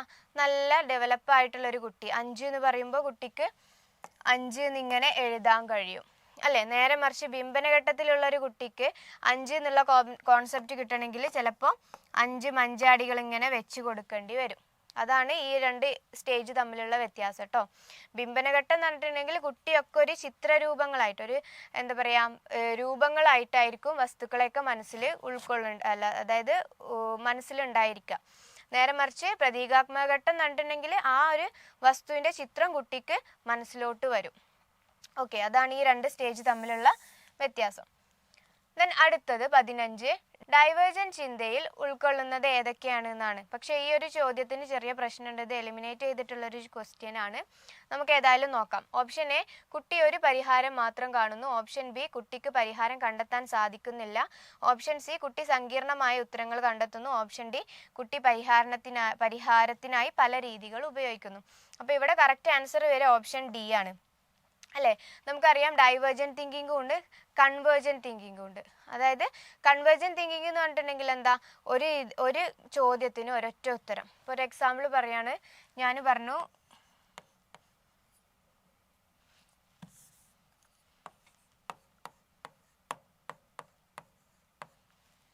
അല്ലേ, നമ്മൾ ഇത്തരത്തിലൊരു ചോദ്യം, അതായത് ഇതിന് ഒരൊറ്റ ഉത്തരേ ഉള്ളൂ, ഇത് ചിന്തിക്കാൻ ഒരൊറ്റ വഴിയേ ഉള്ളൂ. ഇവിടെ ആൻസർ 3 ആണ് അല്ലേ. 2നോട് എത്ര കൂട്ടിയാലാണ് 5 കിട്ടുക എന്നുള്ളൊരു ചോദ്യം. അതാണ് കൺവേർജന്റ് തിങ്കിങ്. കുട്ടിക്ക് ഒരു രീതിയിലൂടെ മാത്രം ചിന്തിച്ചിട്ട് അതിൻ്റെ ഉത്തരം കണ്ടെത്താൻ കഴിയുക. നേരെ മറിച്ച് ഡൈവേർജന്റ് തിങ്കിങ് എന്ന് പറഞ്ഞിട്ടുണ്ടെങ്കിൽ ഞാൻ 6 എന്ന് എനിക്ക് ഉത്തരം കിട്ടണം, പക്ഷേ എന്തും 6 എന്ന് എനിക്ക് ഉത്തരം കിട്ടിയാൽ മതി എന്ന് പറഞ്ഞു. അപ്പം ഇപ്പോൾ നമ്മൾ സാധാരണ ഒരു ചെറിയ ക്ലാസ്സിലൊക്കെ ആണെങ്കിൽ പദസൂര്യം കൊടുക്കും അല്ലേ. അപ്പം അതുപോലെ ഇപ്പോൾ 6 എന്നാണെങ്കിൽ നിങ്ങൾക്ക് 3 × 2 എന്ന് എഴുതാം അല്ലേ. അല്ലെങ്കിൽ എങ്ങനെ എഴുതാം? 3 കൂട്ടണം 3 എന്ന് എഴുതാം, അല്ലെങ്കിൽ 2 കൂട്ടണം 4 എന്ന് എഴുതാം. ഇത്തരത്തിൽ എത്ര വേണമെങ്കിലും നിങ്ങൾക്ക് എന്ത് ചെയ്യാം? ഇതിന് ഉത്തരം കണ്ടെത്താം. അതാണ് കുട്ടി പരിഹാരത്തിനായി പല രീതികൾ ഉപയോഗിക്കുന്നു. അതാണ് എന്ത്? Divergent thinking. ഓക്കെ, ഡൗട്ട് ഇല്ലാന്ന് വിചാരിക്കുന്നു. കൺവേർജന്റ് ബാക്കിയുള്ളത് എന്ന് പറഞ്ഞിട്ടുണ്ടെങ്കിൽ ഇതിന് കറക്റ്റ് അല്ല. കുട്ടി ഒരു പരിഹാരം മാത്രം കണ്ടെത്തുന്നു എന്നുള്ളത് കൺവേർജന്റ് തിങ്കിങ് ആണ് അല്ലേ. കുട്ടിക്ക് പരിഹാരം കണ്ടെത്താൻ സാധിക്കുന്നില്ല, ഇത് രണ്ടും അല്ല. രണ്ടിലും എന്ത് ചെയ്യാം? നമുക്ക് പരിഹാരം കണ്ടെത്താം. ദെൻ കുട്ടി സങ്കീർണമായ ഉത്തരങ്ങൾ കണ്ടെത്തുന്നു, അതുമല്ല. സോ ഇവിടെ കറക്റ്റ് ആൻസർ വരെ ഡി ആണ്. പക്ഷെ നമുക്ക് പ്രശ്നം എന്താ വെച്ചിട്ടുണ്ടെങ്കിൽ ഇത്തരത്തിലാണ് ഓപ്ഷൻ തന്നത്. അപ്പൊ ഇത്തരത്തിൽ അനുകൂലമായിട്ടുള്ളൊരു കാര്യം ഏതിലുമില്ല. ഓപ്ഷൻ ഡി എന്നുള്ള ഒരു ഉത്തരം ഇവിടെ ഏതിലുമില്ല. അപ്പോൾ സോ ഇത് എലിമിനേറ്റ് ചെയ്തിട്ടുള്ള ക്വസ്റ്റ്യൻ ആണ്. ഞാൻ ഇതിൻ്റെ കറക്റ്റ് ആൻസർ വരിക കുട്ടി പരിഹാരത്തിനായി പല രീതികൾ ഉപയോഗിക്കുന്നു എന്നുള്ളതാണ് ഏത്? ഡൈവേർജന്റ് തിങ്കിങ് അല്ലേ. കുട്ടി ഡൈവേർജന്റ് ആയിട്ട് പല ദിശകളിലോട്ടും ചിന്തിക്കുകയാണ്. അങ്ങനെ ആലോചിച്ച് വെച്ചാൽ മതി. ഇത് തന്നെ വേണമെന്നില്ല, നിങ്ങൾക്ക് വേണമെങ്കിൽ വേറെ എക്സാമ്പിളും പഠിച്ചു വെക്കാം. ഓക്കെ, സോ അപ്പോൾ നമ്മളുടെ എഡ്ഫിൽ ലേണിംഗ് എന്നുള്ള ആപ്പ് അല്ലേ നിങ്ങൾക്ക് പരിചിതമായിരിക്കും എന്ന് വിചാരിക്കുന്നു. നമുക്കതിൽ കുറേ ഫീച്ചേഴ്സ് വരുന്നുണ്ട്. ഇപ്പം കഴിഞ്ഞ എക്സാമുകളിലൊക്കെ തന്നെ എന്താണ് നമ്മളുടെ കാറ്റഗറി 1, 2, 3, 4 നമുക്ക് 4 കാറ്റഗറിയാണ് ഉള്ളത് അല്ലേ. അതിൽ നല്ല വിന്നേഴ്സ്, നമുക്ക് എത്രയോ വിന്നേഴ്സ് നമ്മൾ അതിൻ്റെ പരിപാടികളൊക്കെ വെച്ചിരുന്നു. സോ അതിൽ നമുക്കുള്ള ഫീച്ചേഴ്സാണ് പറഞ്ഞിട്ടുള്ളത്. ഏത്? നമുക്ക് കംപ്ലീറ്റ് സിലബസ്, നമ്മളുടെ ഫുൾ സിലബസ് നമ്മൾ ആൾറെഡി റെക്കോർഡ് ചെയ്ത വീഡിയോസ് നമ്മളുടെ ആപ്പിൽ അവൈലബിൾ ആണ് അല്ലേ. നമ്മൾ സിലബസ് വൈസ് ആയിട്ട് തന്നെ ഓരോ വിഷയങ്ങളുടെയും വീഡിയോകൾ നമ്മൾ ആപ്പിൽ ഇട്ടിട്ടുണ്ട്. അതുപോലെ പോപ്പപ്പ് ഉണ്ട്, പ്രാക്ടീസ് ഉണ്ട്, മോക്ക് ടെസ്റ്റ് ഉണ്ട്. നിങ്ങൾ ഓരോ വീഡിയോ കഴിയുമ്പോഴും എന്ത് ചെയ്യും? ആ വീഡിയോ ആയിട്ട് ബന്ധപ്പെട്ടിട്ടുള്ള കുറച്ച് ക്വസ്റ്റ്യൻസ് അന്ന് എടുത്ത ക്ലാസ്സിൻ്റെ, അതായത് വീഡിയോ എന്ന് പറഞ്ഞിട്ടുണ്ടെങ്കിൽ 1 മണിക്കൂറിൻ്റെ ക്ലാസ് ഒന്നും അല്ല കേട്ടോ, 20-25 മിനിറ്റിൻ്റെ ചെറിയ ചെറിയ വീഡിയോ ക്ലാസ്സുകളായിരിക്കും. അപ്പോൾ ആ ക്ലാസ് കഴിയുമ്പോൾ തന്നെ നിങ്ങൾക്ക് അത് വെച്ചിട്ടുള്ള എന്ത് ചെയ്യാം? ഒരു പോപ്പപ്പ് ക്വസ്റ്റ്യൻസ് വരും. ഒരു 5-6 ക്വസ്റ്റ്യൻസ് അല്ലെങ്കിൽ ഒരു 10 ഒക്കെ ഉണ്ടാകും. അപ്പം നിങ്ങൾക്ക് ഈ ക്ലാസ് എത്രത്തോളം ഫലപ്രദമായിട്ടുണ്ട് എന്നുള്ളത് നിങ്ങൾക്ക് ആ പോപ്പപ്പ് ക്വസ്റ്റ്യൻ ചെയ്യുമ്പോൾ മനസ്സിലാകും. പിന്നെ Q&A ലൈവ് സെക്ഷൻസ് നിങ്ങൾ അങ്ങോട്ടേക്ക് ആപ്പിലോട്ട് ഇട്ടിട്ട് നമ്മൾ പോവുകയല്ലേ ചെയ്യുന്നത്. നിങ്ങൾക്ക് പഠിക്കുമ്പോൾ വരുന്ന ഡൗട്ട്സൊക്കെ എഴുതി വെച്ചിട്ട് നമ്മൾ പിന്നെ ഒരു ലൈവ് സെക്ഷൻ നമ്മൾ സൂമിലോ അല്ലെങ്കിൽ ഗൂഗിൾ മീറ്റിലോ ഒക്കെ വെച്ചിട്ട് നമ്മൾ കണ്ടുമുട്ടും. നമ്മൾ ലൈവ് സെക്ഷൻസ് ഡിസ്കസ് ചെയ്യും അല്ലെ. ക്വസ്റ്റ്യൻസ് എല്ലാം നിങ്ങളുടെ ഡൗട്ട്സൊക്കെ എന്ത് ചെയ്യും, ക്ലിയർ ചെയ്ത് തരും. അതുപോലെ നമ്മളുടെ പ്രിൻറ്റഡ് സ്റ്റഡി മെറ്റീരിയൽ അല്ലെ, ഞങ്ങൾക്ക് ഏറ്റവും പ്രധാനപ്പെട്ടിട്ടുള്ള ഒന്നാണ്. നിങ്ങൾ ഇത് പഠിച്ചിട്ട് നോട്ട് എഴുതിയെടുത്ത് വെറുതെ ടൈം കളയേണ്ട ആവശ്യം വരുന്നില്ല. നമ്മൾ പ്രിൻറ്റഡ് സ്റ്റഡി മെറ്റീരിയൽസ് നിങ്ങൾക്ക് തരും. അപ്പോൾ അത് വെച്ചിട്ട് നിങ്ങൾക്ക് ക്ലാസ് കേട്ടിട്ട് എക്സ്ട്രാ പോയിന്റ്സ് എന്തെങ്കിലും ഉണ്ടെങ്കിൽ അതിൻ്റെ സൈഡിൽ എഴുതി വെച്ചിട്ട് അത്തരത്തിൽ പഠിച്ചാൽ മതി. അപ്പം പ്രത്യേകിച്ച് ഈ വീട്ടമ്മമാരോ അല്ലെങ്കിൽ വേറെ ജോബ് ചെയ്യുന്നവരൊക്കെ ആണെങ്കിൽ ഏറ്റവും ഫലപ്രദമായിട്ടുള്ളൊരു മെത്തേഡാണിത് അല്ലേ. നിങ്ങൾ മറ്റേതൊരു ക്ലാസ് കേട്ടിട്ട് ലെക്ചർ നോട്ട് എഴുതാന്ന് പറഞ്ഞിട്ടുണ്ടെങ്കിൽ എത്രയോ ടൈം കൺസ്യൂമിംഗ് ആണ്. അപ്പോൾ നമുക്ക് പ്രിൻറ്റഡ് സ്റ്റഡി മെറ്റീരിയൽ വരുമ്പോൾ ഈസി ആയിട്ട് നിങ്ങൾക്കത് കവർ ചെയ്യാൻ കഴിയും. അതുപോലെ previous year question paper discussion നമ്മളിപ്പോൾ ഡിസ്കസ് ചെയ്യുന്നത് പോലെ നമ്മൾ മുന്നേ ഉള്ള ക്വസ്റ്റ്യൻ പേപ്പറുകളൊക്കെ ഡിസ്കസ് ചെയ്യും. പിന്നെ സ്റ്റഡി ട്രാക്കർ നിങ്ങൾക്കൊരു വ്യക്തമായിട്ടുള്ള ടൈം ടേബിൾ തന്നിട്ട് അത് ബേസ് ചെയ്തിട്ട് നിങ്ങൾക്ക് പഠിച്ചു പോകാം. കഴിഞ്ഞത് മാർക്ക് ചെയ്യാം, ടിക്ക് ചെയ്ത് പോകാം, ഒക്കെ ചെയ്യാം. പിന്നെ എക്സാം ഓറിയൻറ്റേറ്റഡ് ടിപ്സ് നമ്മൾ ലൈവ് സെക്ഷനിൽ വന്നിട്ട് നിങ്ങൾക്ക് എക്സാം ആകുമ്പം മോട്ടിവേറ്റഡ് ക്ലാസ്സും ടിപ്സും ഒക്കെ തരുന്നതാണ്. ദെൻ മോട്ടിവേഷണൽ സെക്ഷൻസ് നിങ്ങൾക്ക് എക്സ്ട്രാ ഉണ്ടാകും. അതുപോലെ നമ്മളുടെ ഈ ഒരു കാറ്റച്ച് എന്നുള്ള പ്ലാറ്റ്ഫോമിൽ നമ്മളുടെ എഡ്ഫിലാണ് ഏറ്റവും ഫസ്റ്റായിട്ട് ഇപ്പോൾ മുന്നിട്ട് നിൽക്കുന്നത്. സോ ആപ്പ് ഇനി കാണാത്തവരുണ്ടെങ്കിൽ ഇതാണ് നമ്മുടെ എഡ്ഫിൽ ലേണിംഗ് ആപ്പ്. നമ്മൾക്ക് പ്ലേ സ്റ്റോറിലും അതുപോലെ ആപ്പ് സ്റ്റോറിലും രണ്ടിലും ഇത് അവൈലബിൾ ആണ്. പിന്നെ ഡൗൺലോഡ് ചെയ്യാത്തവരുണ്ടെങ്കിൽ ഡൗൺലോഡ് ചെയ്യുക. കാരണം ഫ്രീ ഫീച്ചേഴ്സ് ആയിട്ട് അതിൽ കുറേ കാര്യങ്ങൾ വരും. മോക്ക് ടെസ്റ്റ് കാര്യങ്ങളൊക്കെ നിങ്ങൾക്ക് ഫ്രീ ആയിട്ട് തന്നെ ലഭിക്കുന്നതാണ്. ഓക്കെ, സോ നമുക്ക് കണ്ടിന്യൂ ചെയ്യാം. നമ്മളുടെ 16ാമത്തെ ചോദ്യം, ഭിന്നശേഷിക്കാരുടെ തുല്യ അവസരത്തിനും അവകാശത്തിനും വേണ്ടി 1995 അംഗീകരിച്ച നിയമം തിരഞ്ഞെടുക്കുക. അപ്പോൾ ഭിന്നശേഷിക്കാർക്കും വേണ്ടിയിട്ട് കുറേ നിയമങ്ങൾ കൊണ്ടുവന്നിട്ടുണ്ട് അല്ലേ. അവരെ മുന്നോട്ട് കൊണ്ടുവരാനും വേണ്ടിയിട്ട്, അല്ലെങ്കിൽ അവർ ബാക്കടിച്ച് പോയോണ്ടേ ഇരിക്കും. അപ്പോൾ അവരെ മുന്നോട്ട് കൊണ്ടുവരാനും വേണ്ടിയിട്ട് കുറേ നിയമങ്ങൾ വന്നിട്ടുണ്ട്. അതിൽ 1995 വന്നിട്ടുള്ള നിയമം ഏതാണെന്നാണ് PWD ആക്ട് അല്ലേ. PWD person with disability act. അപ്പോൾ അതിൽ പറയുന്ന ഒരു 7-8 കാറ്റഗറി ആൾക്കാരുണ്ട്. അവർക്കും വേണ്ടിയിട്ടുള്ള ഒരു നിയമമാണ് 1995 വന്നിട്ടുള്ളത്. ഓക്കെ, ഇനി 17ാമത്തത്, താഴെ പറയുന്നവയിൽ തെറ്റായ പ്രസ്താവന ഏത്? ഗ്രേഡിംഗ് കുട്ടികളുടെ മൂല്യനിർണ്ണയത്തിന് സഹായിക്കുന്നു. ഗ്രേഡിംഗ് കുട്ടികളുടെ പ്രകടനങ്ങൾ വിലയിരുത്താൻ സഹായിക്കുന്നു. ദെൻ ഗ്രേഡിംഗ് കുട്ടികളുടെ നേട്ടം മനസ്സിലാക്കാൻ സഹായിക്കുന്നു. ഗ്രേഡിംഗ് കുട്ടികളുടെ ഇടയിൽ അനാവശ്യമായ മത്സരം ഉണ്ടാക്കുന്നു. അപ്പോൾ നമ്മളുടെ ചോദ്യം എന്തായിരുന്നു? താഴെ പറയുന്നവയിൽ തെറ്റായ പ്രസ്താവന ഏത്? ഗ്രേഡിങ്ങുമായിട്ട് താഴെ പറയുന്നതിൽ തെറ്റായ പ്രസ്താവന ഏത് എന്നാണ്. സോ നമുക്കറിയാം ഗ്രേഡിംഗ് കുട്ടികളുടെ ഇടയിൽ അനാവശ്യമായ മത്സരം ഉണ്ടാക്കുന്നു. അനാവശ്യമായ മത്സരം ഇല്ലാതാക്കാനും വേണ്ടിയിട്ടാണ് നമ്മൾ ഗ്രേഡിംഗ് എന്ന് പറഞ്ഞിട്ടുള്ള സിസ്റ്റം കൊണ്ടുവന്നത്. പണ്ട് മാർക്ക് ഇടുന്ന സിസ്റ്റം ആയപ്പോൾ നമ്മൾ ഡയറക്റ്റ് മാർക്കല്ലേ, ഒരാൾക്ക് ഇപ്പോൾ ചിലപ്പോൾ 99 മാർക്ക് ഉണ്ടാകാം, മറ്റേ ആൾക്ക് 98 മാർക്കായിരിക്കാം. അപ്പോൾ ഈ 98 മാർക്ക് കിട്ടിയ ആൾക്ക് ഭയങ്കര മനസ്സിലൊരു ഇതായിരിക്കും. ഇപ്പോൾ ഇയാൾ ഫസ്റ്റ് ആയി പോയിട്ടുണ്ടെങ്കിൽ ആ ഒരു മാർക്ക് കിട്ടിയെന്നെങ്കിൽ എന്ന് വിചാരിച്ചിങ്ങനെ നിൽക്കും. അപ്പോൾ അത്തരത്തിലുള്ള അനാവശ്യ മത്സരങ്ങൾ ഒഴിവാക്കാനും വേണ്ടിയിട്ടാണ് നമ്മൾ ഗ്രേഡിംഗ് കൊണ്ടുവന്നത്. ഇപ്പം നമ്മൾ A+ എന്ന് പറയും അല്ലേ. A+ എന്ന് പറഞ്ഞാൽ 73 ആൻഡ് എബവ് അല്ലേ. നമ്മൾ 80ക്കാണ് മാർക്ക് എന്നുണ്ടെങ്കിൽ 80ക്കാണ് മാർക്ക് എന്നുണ്ടെങ്കിൽ 73 ആൻഡ് എബവ് A+ പോയി അല്ലേ. അപ്പം ഇത്തരത്തിൽ കുട്ടികളിൽ എന്ത് ചെയ്യൂല, അനാവശ്യമായിട്ടുള്ള മത്സരം ഒഴിവാക്കാനും വേണ്ടിയിട്ടാണ് നമ്മൾ ഗ്രേഡിംഗ് കൊണ്ടുവന്നിട്ടുള്ളത്. ഓക്കെ, ദെൻ അടുത്തത് LAD അല്ലേ, അല്ലെങ്കിൽ നമ്മൾ ലാഡ് എന്ന് പറയും അല്ലേ. അതായത് language acquisition device, universal grammar എന്നീ ആശയങ്ങൾ മുന്നോട്ട് വെച്ചത് ആരാണ്? ഡയറക്റ്റ് ക്വസ്റ്റ്യൻ ആണ് കേട്ടോ. Option A Noam Chomsky, option B പിയാഷെ, option C Skinner, option D Vygotsky. ആരാണ്? നോം ചോംസ്കി അല്ലേ. ലാംഗ്വേജ് അക്വിസിഷൻ ഡിവൈസ് എന്ന് പറഞ്ഞിട്ടുണ്ടെങ്കിൽ എന്താ, നമുക്ക് ജന്മസിദ്ധമായിട്ട് നമ്മളുടെ തലച്ചോറിലൊരു ഭാഗമുണ്ട്. നമുക്കറിയാം നോം ചോംസ്കി എന്ന് പറഞ്ഞിട്ടുണ്ടെങ്കിൽ ഭാഷാപരമായിട്ടുള്ള വികാസത്തെ കുറിച്ചിട്ട് പഠനം നടത്തിയിട്ടുള്ളൊരു മനഃശാസ്ത്രജ്ഞനാണ്. സോ ഇദ്ദേഹം കൊണ്ടുവന്നിട്ടുള്ള ഒരു ടേമാണ് ലാഡ്, ലാംഗ്വേജ് അക്വിസിഷൻ ഡിവൈസ്.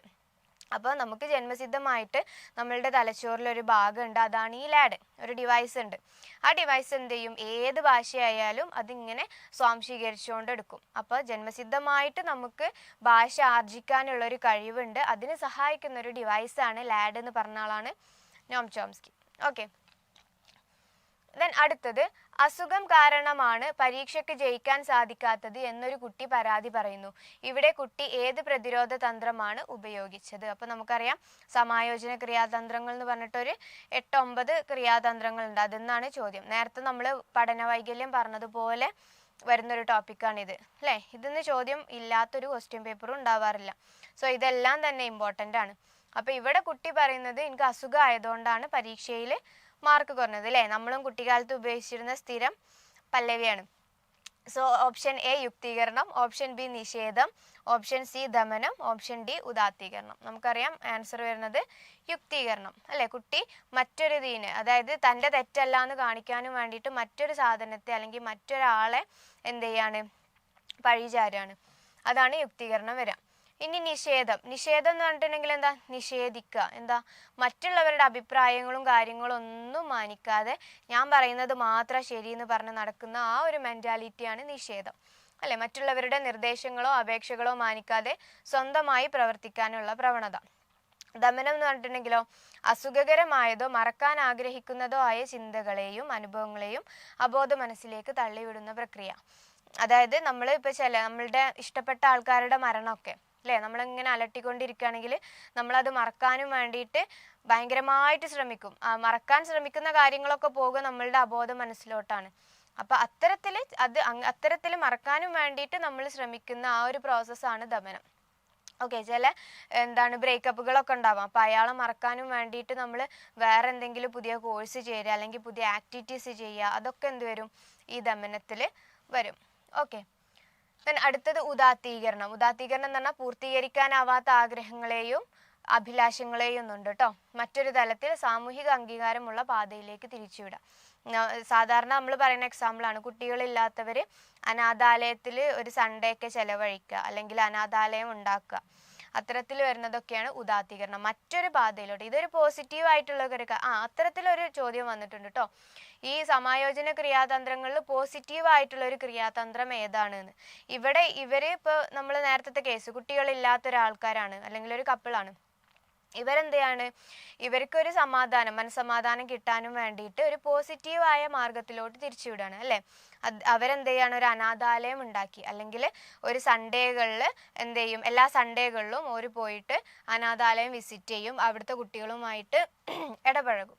അപ്പം ഇത്തരത്തിലുള്ള പോസിറ്റീവ് ആയിട്ടുള്ള ഒരു കാര്യം കൂടിയാണ് ഈ ഉദാത്തീകരണം. അതൊന്ന് മനസ്സിൽ ഓർമ്മിച്ച് വെക്കാം. അടുത്തത്, പഠനം ഒരു സാമൂഹിക പ്രവർത്തനമാണ്. താഴെ പറയുന്നവയിൽ പഠനം കൊണ്ട് മെച്ചപ്പെടുത്താൻ സാധിക്കുന്നത് എന്തെല്ലാം? പഠനം കൊണ്ട് നമുക്ക് മെച്ചപ്പെടുത്താൻ കഴിയുന്നത് സഹകരണം, വിശ്വാസം, ബഹുമാനം, മുകളിൽ പറഞ്ഞിട്ടുള്ളവയെല്ലാം. ഏതാണ്? മുകളിൽ പറഞ്ഞിട്ടുള്ളവയെല്ലാം തന്നെ പഠനം എന്ത് ചെയ്യാം, മെച്ചപ്പെടുത്തിയാൽ നമുക്ക് മെച്ചപ്പെടും അല്ലേ. നമ്മൾ നന്നായിട്ട് പഠിക്കുന്ന ഒരാളാണെങ്കിൽ നമുക്ക് തന്നെ അറിയാം, ക്ലാസ്സിൽ നന്നായിട്ട് പഠിക്കുന്ന ഒരാളായിട്ട് ഗ്രൂപ്പ് ആക്ടിവിറ്റി ഒക്കെ കൊടുക്കുമ്പോൾ എല്ലാവർക്കും അയാളുടെ ഗ്രൂപ്പിലാവണം അല്ലേ. അതാണ് സഹകരണം. വിശ്വാസം. നമ്മൾ നല്ലതായിട്ട് പഠിക്കുന്ന ഒരാളാണെങ്കിൽ നമ്മളൊരു ഇതിൻ്റെ ആൻസർ എഴുതിയാൽ എല്ലാവരും കോപ്പി അടിക്കാൻ വരും അല്ലേ. അപ്പം ഓരുടെ ഒരു വിശ്വാസമാണ് ഇയാൾ ചെയ്യുന്നതൊക്കെ ശരിയാണ് എന്നുള്ളൊരു വിശ്വാസം. ബഹുമാനം. എല്ലാവരുടെ അടുത്തുനിന്നും ബഹുമാനം കിട്ടും. അപ്പം ഇതൊക്കെ എന്ത് ചെയ്യാം, പഠനം നല്ല രീതിയിൽ മെച്ചപ്പെടുത്തിയാൽ നമുക്ക് കിട്ടുന്ന സാമൂഹികപരമായിട്ടുള്ള കാര്യങ്ങളാണ്. ഓക്കെ, 21. നന്നായി പാട്ടും നൃത്തവും ചെയ്യുന്ന ഒരു കുട്ടി. ഗാർഡനറുടെ മൾട്ടിപ്പിൾ ഇൻ്റലിജൻസ് സിദ്ധാന്തം അനുസരിച്ച് ഏതൊക്കെ ബുദ്ധിയാണ് കുട്ടിക്കുള്ളത് അല്ലേ. നമുക്കറിയാം ഗാർഡനറുടെ മൾട്ടിപ്പിൾ ഇൻ്റലിജൻസിൽ ഒരു 8 ഇൻ്റലിജൻസ് പറയുന്നുണ്ട്. സോ അതിൽ നന്നായി പാട്ട് നൃത്തം ചെയ്യുന്ന കുട്ടി ഏതിലാണ് വരിക? സംഗീതപരവും ശാരീരികപരമായിട്ടുള്ളത്. ഇനി ഭാഷാപരമായിട്ടുള്ളത് ഏതിലാ? പ്രഭാഷണം, പ്രസംഗിക്കുന്നവർ അല്ലേ, അവരൊക്കെ വരും. പിന്നെ ഭാഷാപരവും സംഗീതപരവും എന്ന് പറഞ്ഞിട്ടുണ്ടെങ്കിൽ നേരത്തെ പറഞ്ഞു. സ്ഥലപരം എന്ന് പറഞ്ഞിട്ടുണ്ടെങ്കിൽ എന്താ, ഈ ചെസ്സ് കളിക്കുന്നവരൊക്കെ ഉണ്ടല്ലോ, അവരൊക്കെ ഈ സ്ഥലപരത്തിലാണ് വരിക. ആർക്കിടെക്റ്റേഴ്സ്, അതായത് ഒരു സ്ഥലം കിട്ടിയാൽ അതെങ്ങനെ നന്നായിട്ട് യൂട്ടിലൈസ് ചെയ്യാം, അത്തരത്തിലുള്ളതാണ് സ്ഥലത്തിൽ വരിക. പിന്നെ പ്രകൃതിപരം എന്ന് പറഞ്ഞിട്ടുണ്ടെങ്കിൽ പ്രകൃതിയുമായിട്ട് ഇപ്പം ട്രക്കിങ് ചെയ്യാൻ നന്നായിട്ട് ഇഷ്ടപ്പെടുന്ന ആൾക്കാരുണ്ടാകാം. അവർക്കൊക്കെ പ്രകൃതിപരമായിട്ടുള്ള ബുദ്ധിയായിരിക്കും മുന്നോട്ട് നിൽക്കാം. ഓക്കെ, 22.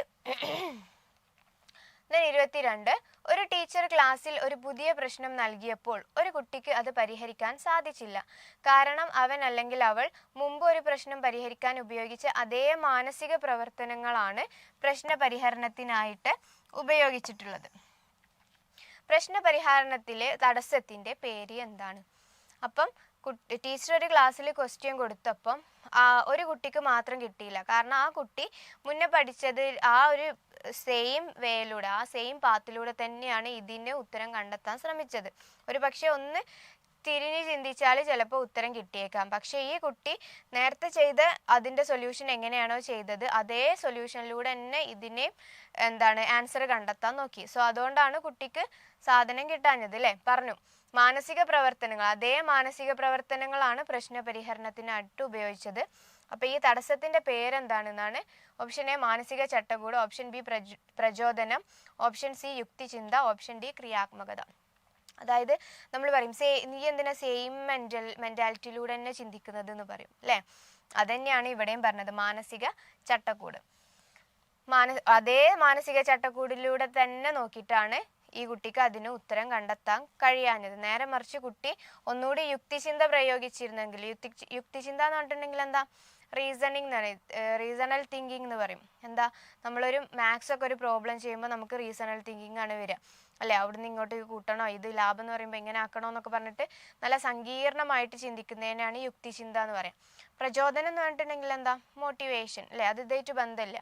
ദെൻ ക്രിയാത്മകത, കുട്ടിക്ക് നല്ല ക്രിയാത്മകത ഉണ്ടെങ്കിൽ ചിലപ്പോൾ ഇതിന് ഉത്തരം കണ്ടെത്താൻ കഴിഞ്ഞേക്കാം. പക്ഷെ ഈ കുട്ടി നേരത്തെ ചെയ്ത് അതിലൂടെ തന്നെ പോവാനാണ് നോക്കിയത്. സോ അതാണ് മാനസിക ചട്ടക്കൂട്. മനസ്സിനൊരു ചട്ടക്കൂടിൽ ഇട്ട് വെക്കുക, അത്തരത്തിലൊന്ന് ഓർമ്മിച്ചെടുത്താൽ മതി കേട്ടോ. 23ാമത്തെ ചോദ്യം, പിയാഷെയുടെ അഭിപ്രായത്തിൽ ഏത് ഘട്ടത്തിലാണ് കുട്ടികൾ യുക്തിപൂർവം ചിന്തിക്കുകയും, അല്ലെ നമുക്കവിടെ പോയിന്റ് തന്നിട്ടുണ്ട്, യുക്തിപൂർവം ചിന്തിക്കുകയും അമൂർത്തമായി ചിന്തിക്കുകയും അവയുടെ അടിസ്ഥാനത്തിൽ അനുമാനങ്ങൾ ഉണ്ടാക്കുകയും ചെയ്യുന്നത്? അനുമാനം പറഞ്ഞിട്ടുണ്ടെങ്കിൽ നിഗമനങ്ങൾ. അപ്പം യുക്തിപൂർവം ചിന്തിക്കുകയും ചെയ്യും, അമൂർത്തമായി ചിന്തിക്കുകയും ചെയ്യും. അത് ഏത് ഘട്ടത്തിലാണ്? അവസാന ഘട്ടം. ഓക്കെ, നമുക്ക് ഓപ്ഷൻസ് നോക്കാം. ഇന്ദ്രിയ ചാലകഘട്ടം, ഔപചാരിക മനോവ്യാപാര ഘട്ടം, പ്രാഗ് മനോവ്യാപാര ഘട്ടം, മൂർത്ത മനോവ്യാപാര ഘട്ടം. അപ്പൊ ഇത് 4 പിയാഷെയുടെ ഘട്ടങ്ങൾ തന്നെയാണ്, നമുക്ക് എലിമിനേറ്റ് ചെയ്യാനായിട്ട് ഏതുമില്ല. അപ്പൊ ഇതില് അമൂർത്തമായിട്ട് ചിന്തിക്കാനുള്ള കഴിവൊക്കെ വരിക അമൂർത്ത ഘട്ടത്തിലാണ്. അമൂർത്ത മനോവ്യാപാര ഘട്ടത്തിന്റെ വേറെ പേരാണ് ഏത്? ഔപചാരിക മനോവ്യാപാര ഘട്ടം. ഓക്കെ, അപ്പൊ ഇതിൽ ബാക്കിയുള്ളത് എന്താ? ഇന്ദ്രിയ ചാലകഘട്ടം. ഇന്ദ്രിയ ചാലകഘട്ടം പേര് തന്നെ ഉണ്ട് അല്ലെ? ഇന്ദ്രിയങ്ങൾ ഉപയോഗിച്ചുകൊണ്ട്, പഞ്ചേന്ദ്രിയങ്ങൾ ഉപയോഗിച്ചുകൊണ്ട് കുട്ടി ഒരു കാര്യം മനസ്സിലാക്കുക അല്ലെ? കണ്ടുകൊണ്ട്, വായ കൊണ്ട്. ഇപ്പൊ നമുക്കറിയാം, ഒരു കമിഴ്ന്ന് കിടക്കുന്നൊക്കെ ഒരു പ്രായം ഉണ്ടല്ലോ കുട്ടിയുടെ, 3 മാസം കഴിഞ്ഞിട്ട് എല്ലാം വായയിലോട്ട് കൊണ്ടുപോകുന്നത്. അതായത് സക്ക് ചെയ്തുകൊണ്ടിട്ടൊക്കെയാണ് കുട്ടി മനസ്സിലാക്കുക. കണ്ടുകൊണ്ട്, കേട്ടുകൊണ്ട്, സക്ക് ചെയ്തുകൊണ്ട്, പിന്നെന്താ, എല്ലാം കൈകാലുകൾ ഇട്ട് അടിച്ചുകൊണ്ടൊക്കെയാണ് കുട്ടി മനസ്സിലാക്കുക, ആ ഒരു സ്റ്റേജ്. പിന്നെ കഴിഞ്ഞിട്ടുള്ളതാണ് പ്രാഗ് മനോവ്യാപാര ഘട്ടം. പ്രാഗ് മനോവ്യാപാര ഘട്ടം എന്ന് പറഞ്ഞാൽ കുറച്ചുകൂടിയൊക്കെ കുട്ടി വലുതായി അല്ലെ? ഒരു 3, 4, 5 ആ ഒരു പ്രായം. നമ്മൾ ആ പ്രായത്തിൽ പെൺകുട്ടികളാണെങ്കിൽ കുഞ്ഞു പാവക്കുട്ടികളെയൊക്കെ കൊണ്ടിട്ട് കുട്ടി അമ്മയാകും, പാവക്കുട്ടി അമ്മയുടെ കുട്ടിയാണെന്നൊക്കെ പറഞ്ഞിട്ട് കുട്ടിക്ക് പാല് കൊടുക്കലും തൊട്ടിലാട്ടലും കാര്യങ്ങളൊക്കെ ഉള്ള ആ ഒരു ഏജ് അല്ലെ? പിന്നെ എന്താണ് മൂർത്ത മനോവ്യാപാര ഘട്ടം. മൂർത്ത മനോവ്യാപാര ഘട്ടം എന്ന് പറഞ്ഞിട്ടുണ്ടെങ്കിൽ കുട്ടി ഒന്നുകൂടിയൊക്കെ കുറെ മെച്ചുവേർഡായി. അതായത് ഈ പ്രാഗ് മനോവ്യാപാര ഘട്ടത്തിൽ കുട്ടിക്ക് ഇറിവേഴ്സിബിൾ പവറുകളൊന്നുമില്ല, തിരിച്ചു ചിന്തിക്കാനുള്ള കഴിവൊന്നുമില്ല. ഇപ്പം അച്ഛനും അമ്മ ആരാണെന്നുള്ളതൊക്കെ കുട്ടിക്ക് അറിയാം. പക്ഷെ തിരിച്ചിട്ട് എൻ്റെ അച്ഛൻ്റെ അമ്മയാണ് എൻ്റെ അച്ഛമ്മ എന്നുള്ള തിരിച്ചു ചിന്തിക്കാനുള്ള കഴിവും കാര്യങ്ങളൊക്കെ കിട്ടുക മൂർത്ത മനോവ്യാപാര ഘട്ടത്തിലാണ്. അതുപോലെ ലാസ്റ്റ് സ്റ്റേജ് ആയിട്ടുള്ള ഔപചാരിക, ഇവിടെ മൂർത്ത കാര്യങ്ങളൊക്കെ കുട്ടി മനസ്സിലാക്കും. മൂർത്ത കാര്യം എന്ന് പറഞ്ഞിട്ടുണ്ടെങ്കിൽ 5 എന്നുള്ള ഒരു ആശയം, 5 മിഠായി കൊടുക്കുമ്പോൾ കുട്ടിക്ക് ഇത് 5 മിഠായി ആണ് അങ്ങനെ മനസ്സിലാക്കും. അല്ലാണ്ട് 5 എന്നുള്ള സിമ്പലും കാര്യങ്ങളും ഒന്നും കുട്ടിക്ക് ഒരു പക്ഷേ അറിഞ്ഞോണമെന്നില്ല. ഓക്കെ, ദെൻ അമൂർത്ത മനോവ്യാപാര ഘട്ടം അല്ലെങ്കിൽ ഔപചാരിക മനോവ്യാപാര ഘട്ടം. അതായത് കുട്ടി ഹൈപ്പോത്തസിസ് ഒക്കെ ഉണ്ടാക്കും അല്ലെ? ഹൈപ്പോത്തസിസ് എന്ന് പറഞ്ഞിട്ടുണ്ടെങ്കിൽ ഊഹാപോഹങ്ങൾ, കാര്യങ്ങളൊക്കെ ഉണ്ടാക്കി ഒരു കാര്യം നന്നായിട്ട് ആലോചിച്ച് ചെയ്യുന്ന നല്ല ഡെവലപ്പ് ആയിട്ടുള്ള സ്റ്റേജാണ് ഏത്? ഔപചാരിക മനോവ്യാപാര ഘട്ടം. അത് തന്നെയാണ് ഏത്? അമൂർത്ത ചിന്തകളൊക്കെ ഉണ്ടാവുക എന്ന് പറഞ്ഞിട്ടുണ്ടെങ്കിൽ എന്താ, 5 എന്ന് പറയുമ്പോഴത്തേന് കുട്ടിക്ക് 5 എന്നുള്ള ആ ഒരു അക്കം മനസ്സിൽ വരും. ഓക്കെ, അതാണ് അമൂർത്ത ചിന്ത എന്ന് പറഞ്ഞിട്ടുണ്ടെങ്കിൽ കേട്ടോ. അതൊക്കെ വരുന്നൊരു സ്റ്റേജാണ് ഏത്? ഔപചാരിക മനോവ്യാപാര ഘട്ടം. Okay, okay. ദെൻ 24 ബുദ്ധിമാനം 130 മുകളിലുള്ള കുട്ടി അറിയപ്പെടുന്നത് ഏത് പേരിലാണെന്നാണ് നമുക്കറിയാം, പ്രതിഭാധനർ അല്ലേ. നല്ല ഗിഫ്റ്റഡ് ചിൽഡ്രൻ ആണ് 130 മുകളിലുള്ളവരായിട്ട് അറിയപ്പെടാം. ദെൻ 25 ക്ലാസ് മുറിയിലും കളിസ്ഥലത്തും കുട്ടികളുടെ പെരുമാറ്റം പഠിക്കുന്നതിന് വേണ്ടി ഒരു അധ്യാപകന് ഉപയോഗിക്കാൻ സാധിക്കുന്ന ഫലപ്രദമായ രീതി ഏതാണ്? സോ ഓപ്ഷൻ എ അഭിമുഖം, ഓപ്ഷൻ ബി മനഃശാസ്ത്ര ടെസ്റ്റ്, ഓപ്ഷൻ സി നിരീക്ഷണം, ഓപ്ഷൻ ഡി റേറ്റിംഗ് സ്കെയിൽ. അപ്പോൾ നമുക്കറിയാം ക്ലാസ് മുറിയിലും കളിസ്ഥലത്തും അല്ലേ, 2 സ്ഥലങ്ങളിലും ഒരു കുട്ടിയെ നിരീക്ഷിക്കുകയാണ് അധ്യാപകൻ ചെയ്യേണ്ടത്. അപ്പം കറക്റ്റ് ആൻസർ വരിക നിരീക്ഷണം. അഭിമുഖം നടത്തിയിട്ട് കാര്യമുണ്ടോ? കുട്ടിയെ ഒരു ചെയറിൽ പിടിച്ചിരുത്തി അധ്യാപകൻ മറ്റേ ചെയറിൽ ഇരുത്തിയിട്ട് അഭിമുഖം നടത്തിയിട്ട് കാര്യമുണ്ടോ? ഇല്ല. ദെൻ മനഃശാസ്ത്ര ടെസ്റ്റ്, ആപ്റ്റിറ്റ്യൂഡ് ടെസ്റ്റ് പോലെയുള്ള ടെസ്റ്റുകൾ കുട്ടിക്ക് കൊടുത്തിട്ട് അതും കാര്യമല്ല, റേറ്റിംഗ് സ്കെയിൽ ചെയ്തിട്ടും കാര്യമല്ല അല്ലേ. അപ്പോൾ കറക്റ്റ് വരിക അധ്യാപകൻ എന്ത് ചെയ്യുക, കുട്ടിയെ ക്ലാസ് മുറിയിലും കളിസ്ഥലത്ത് ഗ്രൗണ്ടിലൊക്കെ എന്ത് ചെയ്യുക, നിരീക്ഷിക്കുക അല്ലേ. അത് തന്നെയാണ് ഒരു കുട്ടിയെ നന്നായിട്ട് പഠിക്കാനും വേണ്ടിയിട്ട് ഒരു അധ്യാപകന് ഉപയോഗിക്കാൻ പറ്റുന്ന ഏറ്റവും ഫലപ്രദമായിട്ടുള്ള രീതി. ദെൻ അടുത്തത് 26 പ്രവർത്തിച്ച് പഠിക്കുക എന്നതിലൂടെ സ്വന്തം താല്പര്യങ്ങൾക്കും ആവശ്യങ്ങൾക്കും അനുസരിച്ച് കുട്ടി പഠിക്കുന്ന വിദ്യാഭ്യാസ സമ്പ്രദായം. നമ്മളുടെ ഇപ്പോഴത്തെ സമ്പ്രദായം അല്ലേ, പണ്ടത്തെ ഗുരുകുല സമ്പ്രദായമാണോ ഇപ്പോൾ? ടീച്ചർ വരുന്നു, ക്ലാസ് എടുക്കുന്നു, കുട്ടികൾ കേട്ടിരിക്കുന്നു, പോകുന്നു, അത്തരത്തിലാണോ? അല്ല. ഇപ്പോഴത്തെ സമ്പ്രദായം എന്ന് പറഞ്ഞിട്ടുണ്ടെങ്കിൽ കുട്ടീൻ്റെ ആവശ്യത്തിനും താല്പര്യത്തിനും അനുസരിച്ചാണ് കുട്ടി പഠിക്കുക. അത്തരത്തിലുള്ളതാണ് ഏത്? വിദ്യാർത്ഥി കേന്ദ്രീകൃതം അല്ലേ. കുട്ടിയുടെ ഇഷ്ടത്തിനും താല്പര്യത്തിനും അനുസരിച്ചാണ് നമ്മളിപ്പോൾ ടെക്സ്റ്റ് ബുക്ക് ഉണ്ടാക്കിയിട്ടുള്ളത്. 1ാം ക്ലാസ്സിലെ ടെക്സ്റ്റ് ബുക്കിൽ ഫുൾ ആക്ടിവിറ്റിയാണ് അല്ലേ. അല്ലാണ്ട് 1ാം ക്ലാസ്സിലിരിക്കുന്ന കുട്ടിക്ക് ഇങ്ങനെ പോയിട്ട് ക്ലാസ് എടുത്തിട്ട് കാര്യമുണ്ടോ? ഇല്ല. ആ കുട്ടികൾ അടങ്ങിയിരിക്കാത്ത പ്രായമാണ്. അപ്പം അത്തരത്തിൽ തന്നെ ആയിരിക്കണം നമ്മൾ എന്ത് ചെയ്യേണ്ടത്, ടെക്സ്റ്റ് ബുക്ക് ഉണ്ടാക്കേണ്ടത്. അതിപ്പോൾ നേരത്തെ പറഞ്ഞ പൊട്ടാറ്റോ ഗ്യാതറിംഗ് ഉണ്ടല്ലോ, ഇവിടുന്ന് പൊറുക്കിയിട്ട് അവിടെ കൊണ്ടുവെക്കുക. അത്തരത്തിലുള്ള ആക്ടിവിറ്റികളൊക്കെ എന്താണ്, ഈ കുട്ടികൾ ബെഞ്ചിലും ഡെസ്കിലും ഫുൾ ടൈം ഇരിക്കൂല. ഒരു 10 മണി മുതൽ 4 മണി വരെ ഏത് കുട്ടി ഇരിക്കൂല, 1ത്തെയും 2ത്തെയും കുട്ടി. അപ്പം അത്തരത്തിലുള്ള ആക്ടിവിറ്റികൾ ഉൾപ്പെടുത്തിക്കൊണ്ട് വിദ്യാർത്ഥികളെ കേന്ദ്രീകരിച്ചുകൊണ്ടുള്ള പാഠ്യപദ്ധതിയാണ് നമുക്ക് ഇപ്പോഴുള്ളത്. ഓക്കെ. ദെൻ പരമ്പരാഗത രീതി അല്ല, പരമ്പരാഗത രീതി ഞാൻ നേരത്തെ പറഞ്ഞു അല്ലേ, ഗുരുകുല സമ്പ്രദായം, ലെക്ചറിങ് മെത്തേഡ്, ടീച്ചർ വരെ, അതൊക്കെ നമ്മളുടെ ഇപ്പോഴത്തെ കോളേജുകളിലൊക്കെ അങ്ങനത്തേതാണ്. പക്ഷെ അത് നമ്മളുടെ സ്കൂളുകളിലില്ല. ജീവിത കേന്ദ്രീകൃതം അല്ലല്ലോ, ജീവിതം ഇങ്ങനെ ആക്കണം എന്ന് പറഞ്ഞിട്ട് അത്തരത്തിലുള്ളൊരു ക്ലാസ് അല്ല, ജീവിതം എങ്ങനെ ആക്കണം എന്നുള്ളൊരു ക്ലാസ് അല്ല, അത് കേന്ദ്രീകരിച്ചിട്ടുള്ളൊരു ക്ലാസ്സോ പാഠ്യപദ്ധതിയോ ഒന്നുമല്ല ഇപ്പോഴത്തത്. പാഠ്യപദ്ധതി കേന്ദ്രീകൃതമല്ല. പാഠ്യപദ്ധതി കേന്ദ്രീകൃതം എന്ന് പറഞ്ഞിട്ടുണ്ടെങ്കിൽ അത് വിദ്യാർത്ഥി കേന്ദ്രീകൃതമാണ് അല്ലെ. പാഠ്യപദ്ധതി ഉണ്ടാക്കിയത് ശിശു കേന്ദ്രീകൃതം അല്ലെങ്കിൽ വിദ്യാർത്ഥികളെ കേന്ദ്രീകരിച്ചുകൊണ്ടാണ് ഉണ്ടാക്കിയിട്ടുള്ളത്. ഓക്കെ. പിന്നെ അടുത്തത്, ഒരു വിദ്യാർത്ഥി ആദ്യം പൊതുവായ വസ്തുതകൾ പഠിക്കുകയും പിന്നീട് പ്രത്യേകമായ വസ്തുതകളിലേക്ക് നീങ്ങുകയും ചെയ്യുന്നു. ഇത് ഏത് തരം യുക്തിചിന്തയാണ്?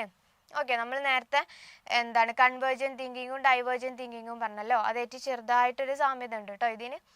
So option A inductive, option B deductive, option C divergent, option D convergent. So ഇവർ മനഃപൂർവ്വമാണ് ഈ 2 ഓപ്ഷൻ കൊടുത്തത്, നമുക്ക് കൺഫ്യൂഷൻ ഉണ്ടാക്കാനും വേണ്ടിയിട്ട്.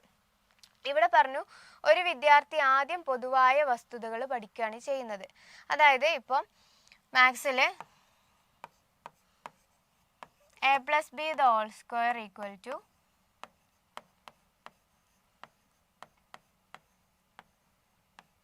അല്ലേ, മാത്സിലുള്ളൊരു ഇക്വേഷനാണിത്.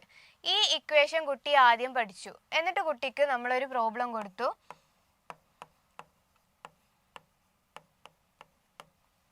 ഈ ഒരു പ്രോബ്ലം കൊടുത്തു. ഓക്കെ. അതായത് ആദ്യം എന്ത് ചെയ്തു, പൊതുവായ ഒരു വസ്തുത പഠിപ്പിച്ചു, അതിനുശേഷം പ്രത്യേകമായ വസ്തുക്കളിലേക്ക് പോവുക, കുറേ എക്സാമ്പിളുകൾ കൊടുത്തു. സോ ഈ ഇത്തരത്തിലുള്ള പഠന രീതിയാണ് നമ്മൾ ഡിഡക്റ്റീവ് മെത്തേഡ് എന്ന് പറയാം. ഓക്കെ.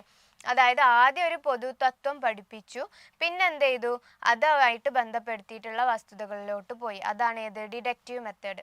നേരെ മറിച്ച് ഇൻഡക്റ്റീവ് മെത്തേഡ് ആണെന്ന് വിചാരിക്കുക. ഇൻഡക്റ്റീവ് മെത്തേഡ് എന്ന് പറഞ്ഞിട്ടുണ്ടെങ്കിൽ കുറേ ഉദാഹരണങ്ങൾ പറഞ്ഞിട്ട് എന്ത് ചെയ്യുക, ആ ഒരു തത്വത്തിലോട്ട് കുട്ടി പോവുക. അതായത് കുറേ എക്സാമ്പിളുകളിലൂടെ ഒരു പൊതുതത്വത്തിൽ എത്തുന്നതാണ് ഇൻഡക്റ്റീവ് മെത്തേഡ്. ഡിഡക്റ്റീവ് മെത്തേഡ് എന്ന് പറഞ്ഞിട്ടുണ്ടെങ്കിൽ ഒരു പൊതുതത്വത്തിൽ നിന്ന് എന്ത് ചെയ്യുക, കുറേ വസ്തുതകളിലോട്ട് പോവാം. ഓക്കെ. അത് മറന്നു പോകരുത് കേട്ടോ. സോ അത് ഞാൻ നേരത്തെ പറഞ്ഞു ഡൈവേർജൻറ്റും കൺവേർജൻറ്റും അല്ലേ. ഡൈവേർജൻറ്റ് തിങ്കിങ് എന്ന് പറഞ്ഞിട്ടുണ്ടെങ്കിൽ ഒരു ഉത്തരം ഉണ്ടാകും, അതിലോട്ട് പല വഴിക്കും നമുക്ക് പോവാം. കൺവേർജൻറ്റ് എന്ന് പറഞ്ഞിട്ടുണ്ടെങ്കിൽ ആ ഒരു ഉത്തരത്തിലോട്ട് ആ ഒരൊറ്റ വഴിയേ ഉണ്ടാവുള്ളൂ. സോ ഇതൊക്കെ തമ്മിൽ ഒരു ചെറിയ ചെറിയ കണക്ഷൻ ഉണ്ട്. അപ്പോൾ നമുക്ക് കൺഫ്യൂഷൻ ആക്കാനും വേണ്ടിയിട്ട് തന്നെയാണ് ഇവർ ഇത്തരത്തിലുള്ള ഓപ്ഷന് കൊടുക്കുന്നത്.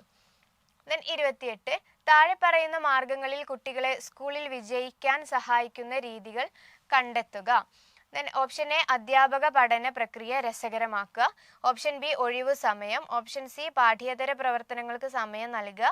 ഓപ്ഷൻ ഡി സ്വയം പഠനത്തിനുള്ള അവസരം നൽകുക. ഒരു സ്കൂളിൽ നിന്നാകുമ്പം എന്ത് ചെയ്യണം, ഇത് 4 വരേണ്ടതായിട്ടുണ്ട്. നമുക്ക് ഇത്തരത്തിൽ തന്നെയാണ് ഓപ്ഷൻ തന്നത്. സോ എയും ബിയും സിയും ഡിയും അല്ലേ. അധ്യാപകരും കുട്ടികളും തമ്മിൽ വളരെ രസകരമായിട്ട് ക്ലാസ് പോയാലേ ക്ലാസ് രസം ഉണ്ടാവുള്ളൂ അല്ലേ. എന്ന് വന്നിട്ട് ആദ്യം തന്നെ ചൂരലെടുത്ത് എല്ലാ കുട്ടികൾക്കും അടി കൊടുക്കുന്ന ഒരു അധ്യാപകൻ ക്ലാസ് രസം ഉണ്ടാവുമോ? ഇല്ല, മടുപ്പായിരിക്കും. ഇയാളൊന്ന് പോയാൽ മതിയെന്നായിരിക്കും നമ്മളുടെ മനസ്സിൽ. അപ്പോൾ ആദ്യം എന്ത് ചെയ്യണം, ടീച്ചേഴ്സും കുട്ടികളും തമ്മിലുള്ള പഠന പ്രക്രിയ രസകരമാക്കണം. ദെൻ ഒഴിവ് സമയം കൊടുക്കണം അല്ലേ, നമ്മൾ PT കൊടുക്കും.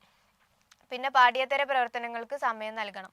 എന്നും ബുക്കിൽ മാത്രമുള്ള പഠനമായിരിക്കരുത്, ലൈബ്രറിയിൽ പോവാനും നമ്മളുടെ വർക്ക് എക്സ്പീരിയൻസ് അല്ലേ, അതൊക്കെ ഇതിൽ വരും. ദെൻ സ്വയം പഠനത്തിനുള്ള അവസരം കൊടുക്കണം. കുട്ടികളെ ചിലപ്പോൾ പുറത്തോട്ടൊക്കെ ഇറക്കിയിട്ട് നമ്മൾ നാരുവേര് പടലവും ഒക്കെ പഠിപ്പിക്കുമ്പോൾ എത്ര തരം വേരുകൾ ഉണ്ടെന്നൊക്കെ കുട്ടികളോട് കണ്ടെത്താനും വേണ്ടിയിട്ട് കുട്ടികളോട് പുറത്തിറങ്ങിയിട്ട് ചെടികൾ പറിച്ചു വെക്കാൻ പറയും അല്ലേ. അത്തരത്തിലുള്ള കുട്ടികളുടെ സ്വയം പഠനത്തിനുള്ള അവസരവും നമ്മൾ നൽകണം. ഇതെല്ലാം കൂടുമ്പോഴാണ് എന്ത് ചെയ്യുക, കുട്ടികളുടെ സ്കൂളിൽ പഠനം വിജയിപ്പിക്കാൻ കഴിയുള്ളൂ. ദെൻ 29 വ്യക്തിത്വത്തിന്റെ മനോവിശ്ലേഷണ സിദ്ധാന്തം മുന്നോട്ട് വെച്ചതാര് അല്ലേ. ഡയറക്റ്റ് ക്വസ്റ്റ്യൻ ആണ്. ആരാണ്? Sigmund Freud കൊണ്ടുവന്നിട്ടുള്ളതാണ്. ദെൻ അടുത്തത് അതേ നമ്മുടെ ഇഡ് ഈഗോ സൂപ്പർ ഈഗോ ഒക്കെ കേട്ടോ. ദെൻ അടുത്തത് പാവ്ലോവിന്റെ പൗരാണികാനുബന്ധന സിദ്ധാന്തത്തിൽ അനുബന്ധനത്തിന് ശേഷം ബെല്ലിന്റെ ശബ്ദം കേൾക്കുമ്പോൾ ഉമിനീർ ഉണ്ടാവുന്നത് എന്താണ് എന്നാണ്. കണ്ടീഷനിങ് കഴിഞ്ഞതിന് ശേഷം ബെല്ലിന്റെ സൗണ്ട് കേൾക്കുമ്പോൾ ഓട്ടോമാറ്റിക്കായിട്ട് നായയുടെ വായിൽ എന്തുണ്ടായി? ഉമിനീരുണ്ടായി. അത് എന്ത് തരം ചോദകമാണോ പ്രതികരണമാണ് എന്നാണ് ക്വസ്റ്റ്യൻ. സോ എ അനുബന്ധനം ചെയ്യാത്ത ചോദകം ആണോ? അല്ല. ഓപ്ഷൻ ബി അനുബന്ധിത പ്രതികരണം.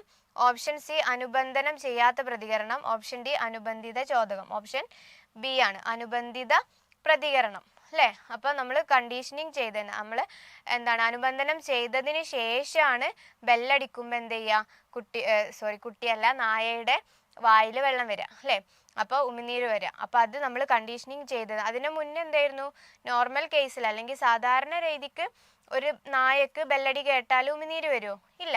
നമ്മൾ എന്ത് ചെയ്തു, ബെല്ലടിക്കുമ്പം ഭക്ഷണം കൊടുത്ത് ശീലാക്കി അല്ലേ. അതിന് ശേഷം ബെല്ലടി കേൾക്കുമ്പോൾ എന്ത് ചെയ്യും, ഓട്ടോമാറ്റിക്കായിട്ട് നായയുടെ വായിൽ ഉമിനീര് വരും.